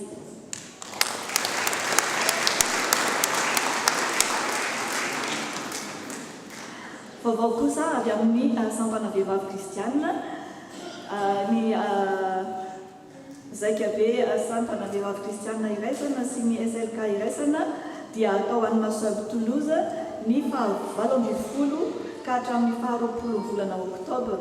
Ny andinindiny sy ny fisoatananarana kosa dia azontsika atao ny manatona ny bureaun'ny sampana vehivavy kristianina eto an-toerana. Marina fa ny fara fisoatananarana dia amin'ny 15 volana septambra ho avy izao koa manatona ny birao zany isika ny andinindiny mahakasika izay. Avy amin'ny sampana tanora kristianina. À tous les jeunes situés à 16 ans ou plus, la section jeune de l'église t'invite à sa rentrée le samedi 21 septembre. Rendez-vous ici même à l'église à 15h pour passer un après-midi ludique et convivial. Donc, tu viens comme tu es, avec une tenue confortable et bien sûr avec la dose de bonne humeur. Donc c'est pour tous les jeunes de venir nombreux le 21 septembre pour la rentrée. Pour plus d'informations, n'hésitez pas à vous rapprocher de Diari ou des membres du bureau STK. Abbiamo Gazette Pamafi. Le journal de l'Église prépare son édition de rentrée et a besoin de vos plumes pour contribuer ensemble autour du thème suivant, unis dans la fraternité en Christ. Vos articles seront à envoyer au format Word ou PDF avant le dimanche 22 septembre à 23h59. L'adresse mail, vous voyez donc sur le tableau. Nous comptons sur vous, l'équipe du Gazette Pamafi. Avy amin'ny sampana zava-maneno kosa, le sampana zava-maneno vous invite à sa rentrée le 22 septembre après le culte. Ce sera un moment de partage, de convivialité et de musique. Si intégrer le groupe t'intéresse, peu importe ton niveau, n'hésite pas à venir à cet événement ou à te tourner vers un membre du groupe. Ny manaraka avy amin'ny 13 Mada, zay association d'entraide et sociale. Ny centre médico-social zany misy ny permanence médicale, consultation gratuite, fa kosa mila maka rendez-vous dia isaky ny asabotsy voalohany amin'ny volana. Ny fotoana manaraka dia ny fahadimy volana Octobre dia misy ihany koa ny campagne de vaccination izay taterahana ka raha mila izany sika dia aza misalasala manatona ireo mpiandraikitra. Ny permanence ny assistance sociale ihany koa dia misy manomboka amin'ny 10 ora ka hatramin'ny 12 ora amin'ny daty io. Misy olona nanome complément alimentaire ka raha misy sika mila izany dia aza misalasala manatona ny ao amin'ny équipe ny miandraikitra izany.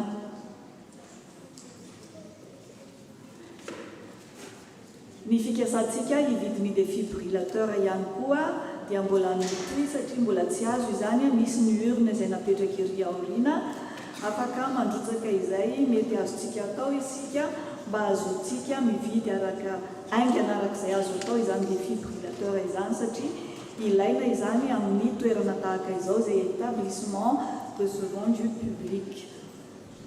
Mbola ao anatin'ny 13 Mada ihany zany misy ihany koa le karaté isaky ny sabotsy hariva amin'ny 10 ora miaraka amin'ny Monsieur Augustin. Ny faha-efatra ambin'ny 10 volana septembre kosa amin'ny sabotsy izao misy ny hetsika 13 Mada.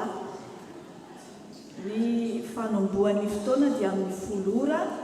Ho hitantsika ao anatin'izany araka izay efa miseho eo amin'ny fafana kalony fahiny, kilalao malagasy, fampiratiana, ny fanamiana malagasy ihany koa dia ento ny havana manatsakaiza mba ho tonga maro ary isika indrindra koa mba ho tonga maro hiaraka hanatanteraka izany.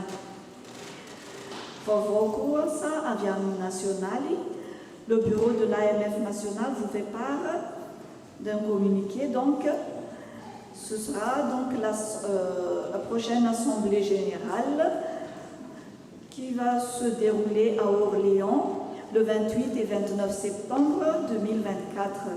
Les informations supplémentaires vous seront communiquées très prochainement. N'hésitez pas donc à diffuser cette date au sein de la chorale locale et régionale.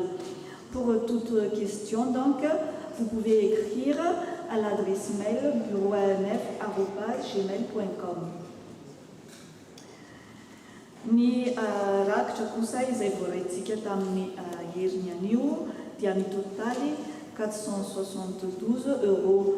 Ny andinindininy dia hitantsika eo amin'ny fafana misy fantsiana kely. Ny rakitra faharoa dia 187,72 €. Ny rakitra voalohany 284,30 €. Zany hoe 472 € zany ny fitambarany. Misy kosa ny voaloham-bokatra izay 80 €.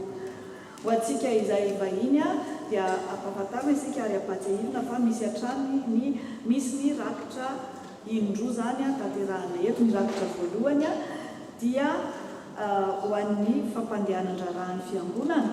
Ny rakitra faharoa kosa dia ho an'ny ezaka trano ka ny fomba fanatanterahana azy manana safidy isika na toy ny mahazatra antsika. Ny rakitra dia tatazana izay mampiasa kosa carte bancaire dia misy ny terminal bancaire ery aoriana ery amin'ny équipe finance zany dia makeny isika manatanteraka izany. Azo atao koa ny chèque ho an'ny manaraka amin'ny alalan'ny tambazotra dia misy ny QR code afahantsika manatanteraka azy amin'ny alalan'ny PayPal.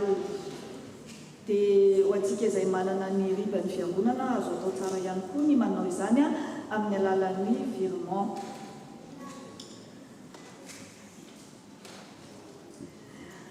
Ny amaranantsika azy dia ny banque alimentaire. Ny banque alimentaire kosa dia misokatra hatrany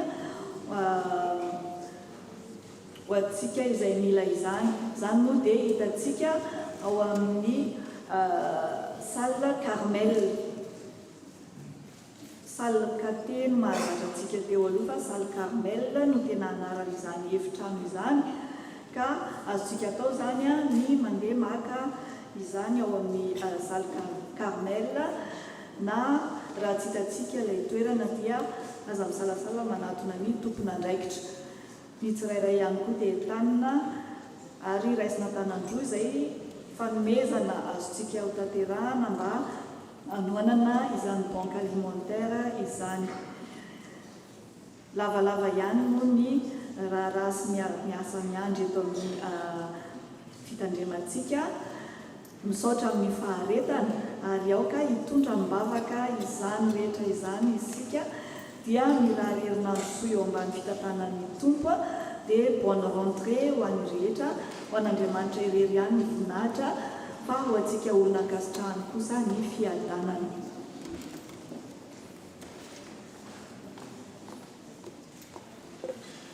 Misaotra izay rehetra nandray anjara fitenenana araka ny voalaza farany teo dia maromaro ihany izay ka dia samy mandray arak'izay tandrisiny azy avy. Tonga eo amin'ny fanatitra isika izao ka dia ny dekona no anatanteraka izany. Tsarovy mandrakariva fa izay manolotra amin'ny fifaliana no ankasitrahany tompo.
Namatsika izay mandoa amin'ny carte bancaire fa maranzo sary dia notsika ny hira fa 7 sy 700.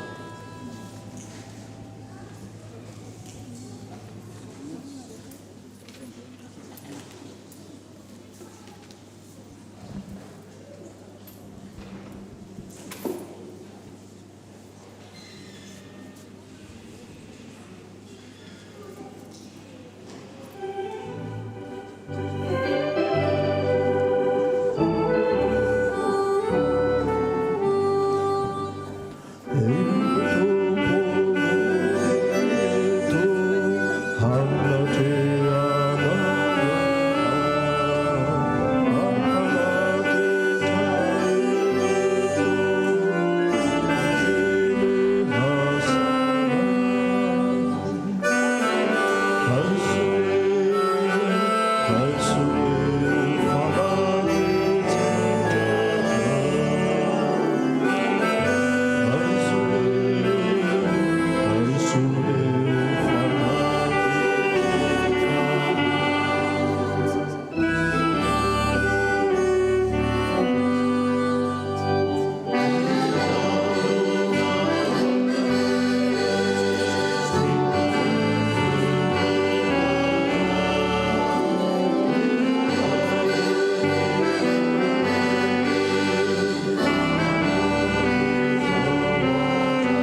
tsanganana no anaovantsika ny teny fanihira fandorana an'Andriamanitra.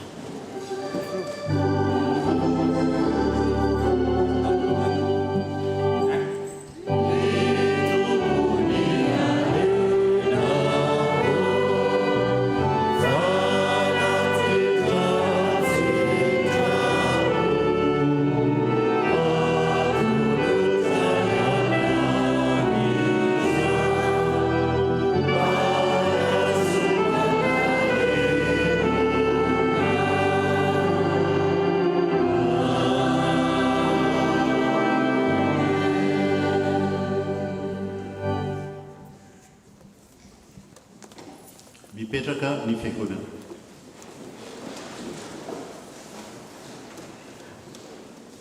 Fanamariana kely ry havana mialatsiny fa mateti-piavy toy ny sotro kely amin'ny mahalahady ny faritany ny androanio ny rakitra izay notanterahantsika androany dia ilay rakitra voalohany iny zany dia atolotra manontolo ho an'ny faritany mba hahafahan'ny faritany manatanteraka ihany koa ny reo asa sy andraikitra maro iandraiketany. Misaotra tompoko.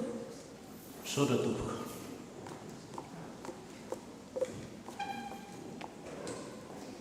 Iara ivavaka isika tompoko.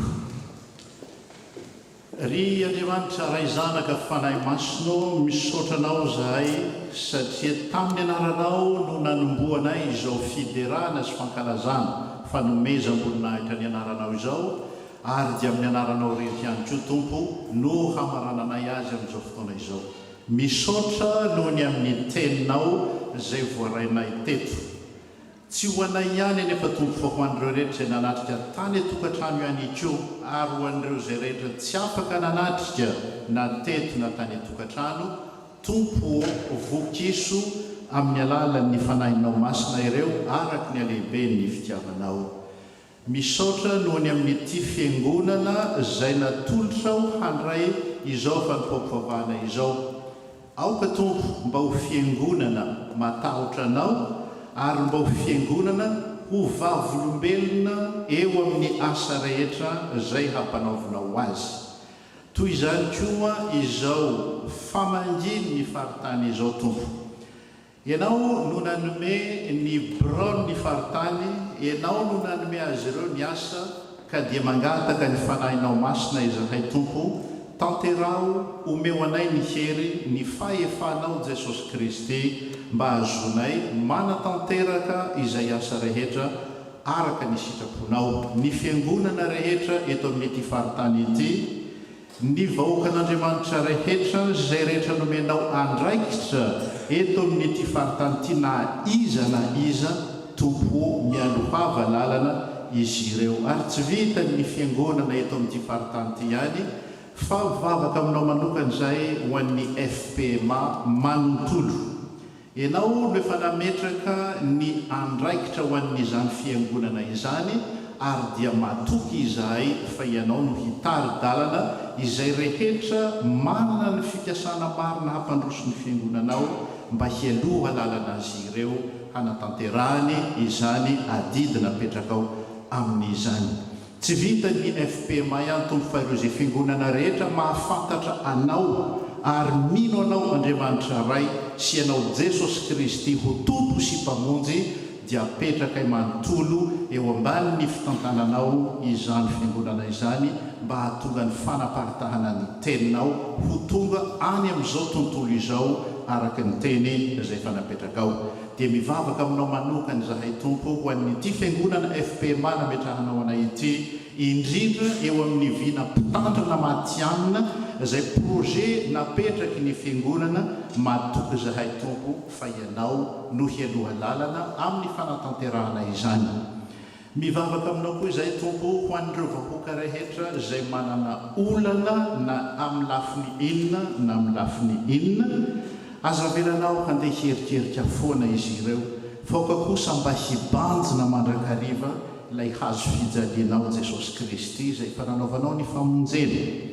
Ao ireo marary, ao ireo nilaoza ny ava-malala, ao ireo mitoloko mitomany, ao ireo azo ny zavatra maro samihafa izay mampijely mikiky andro manalina ny sainy, ny fosy ny fanahy, ary sanatriara tompo mitarika azy ireo hanalavitra anao aza velanao hirery tompo ianao no niteny taminay ampionony ny olotro kanefa mo inona tompo ny hampiononanay azy ireo afa-tsy niteninao irery ihany ampio ary izahay ampio ireo zay rehetra manana olana tompo mba hahatonga azy ireo hifikitra mandrakariva aminao ary tsy hahafantatra afa-tsy ianao ho Jesosy Kristy tompo sy mpamonjy azy ireo mivavaka aminao koa izahay tompo ho an'ny fiangonana any amin'ny toerana izay misy anay ny tanyrazanay dia ilay Madagasikara fantatrao ny zavatra misy any amin'io firenena io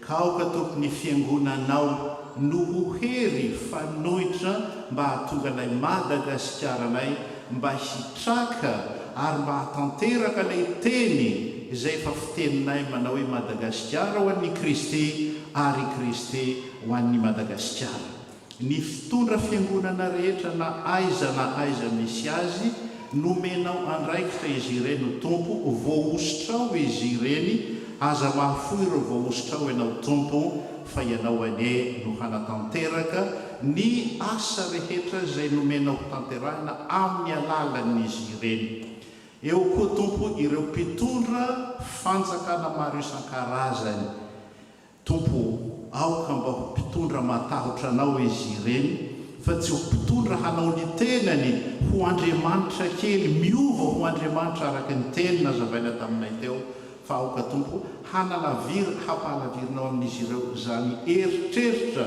ka manafina ny voninahitrao ao ambadiky ny fitoriana ny tenany fa tsy ny fitoriana ny teninao dia aoka anao tompo no ho amin'izao firenena mandray anay izao ihany koa aoka tompo mba ho mpitondra matahotra anao ny fiangonanao anie no aoka hanitsy mandrakariva ny eritreritra ireo mpitondra ny bomba sy ny basy izay midobodoboka etsy sy aroa tompo omeo azy ireo ny fitiavana mba hahatonga izany basy izany mba tsy hamono mba tsy famonona fa mba hahatonga ny fitiavanao kosa hahiray izy ireo toy ny mahiray ny fiangonana araky ny nanambaranao azy tompo Andriamanitra ray eo mivavaka aminao ihany koa izahay ho an'ny fitoriana ny filazana tsara naiza misy azy eran'izao tontolo izao lay teninao teny velona ny tompo no aoka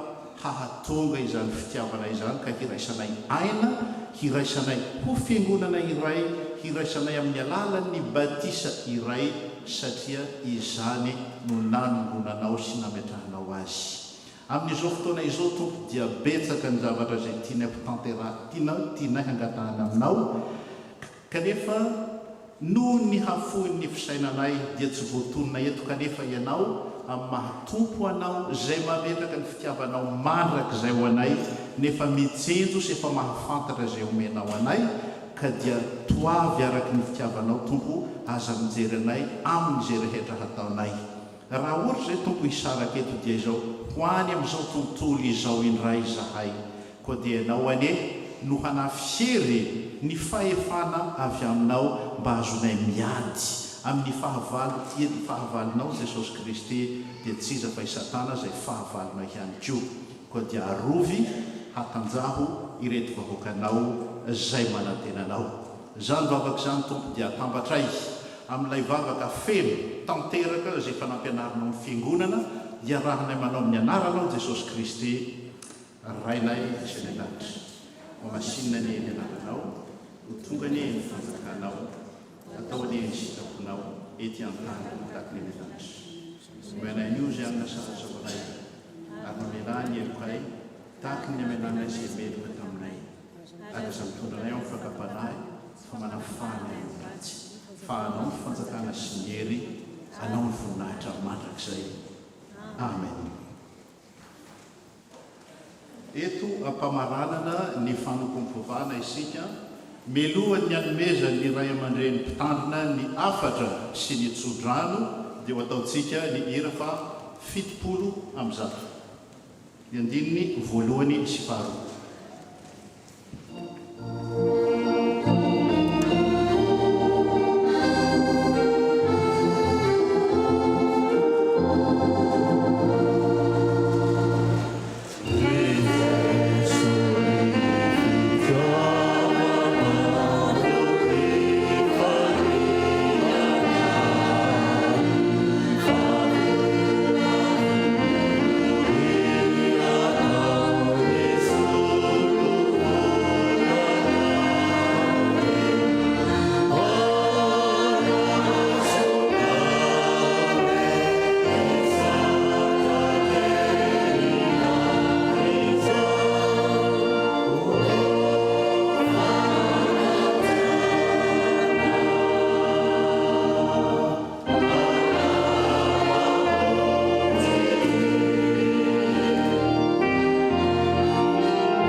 hoy ny filazantsara no raisintsika androany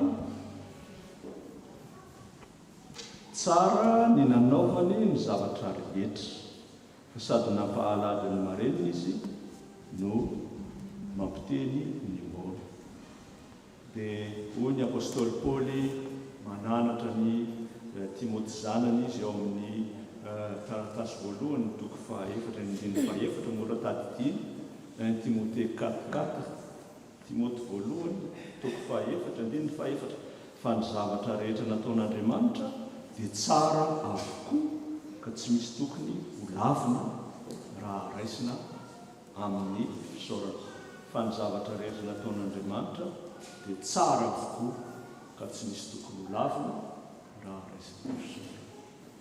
Raiso ny tsodrano tolitra amin'ny alalan'ny tompontsika. O aminareo any eny to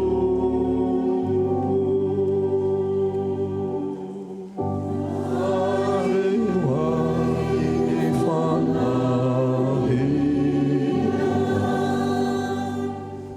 hitai anareo any eny tompo ka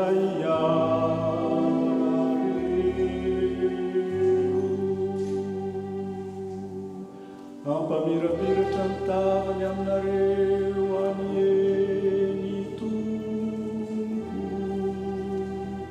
ka hiatra anareo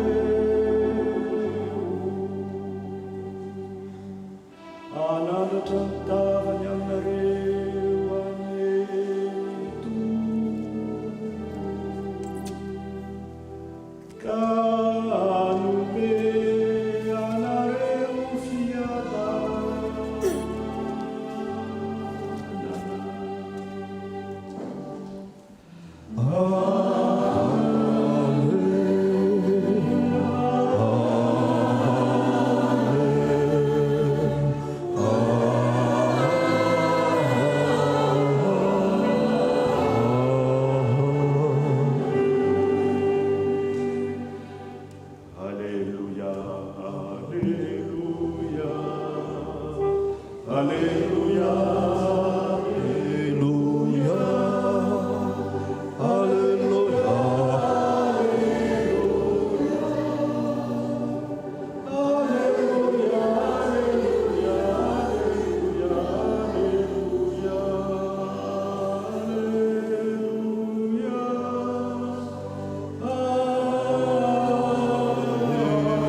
ary fanahy masina izay hatrano taloha indrindra ka ho mandrakizay halelo mandeano ny fiadanana ka manompoany tompony dia mipetraka fotoana isika vavaka ambo misaotra anandro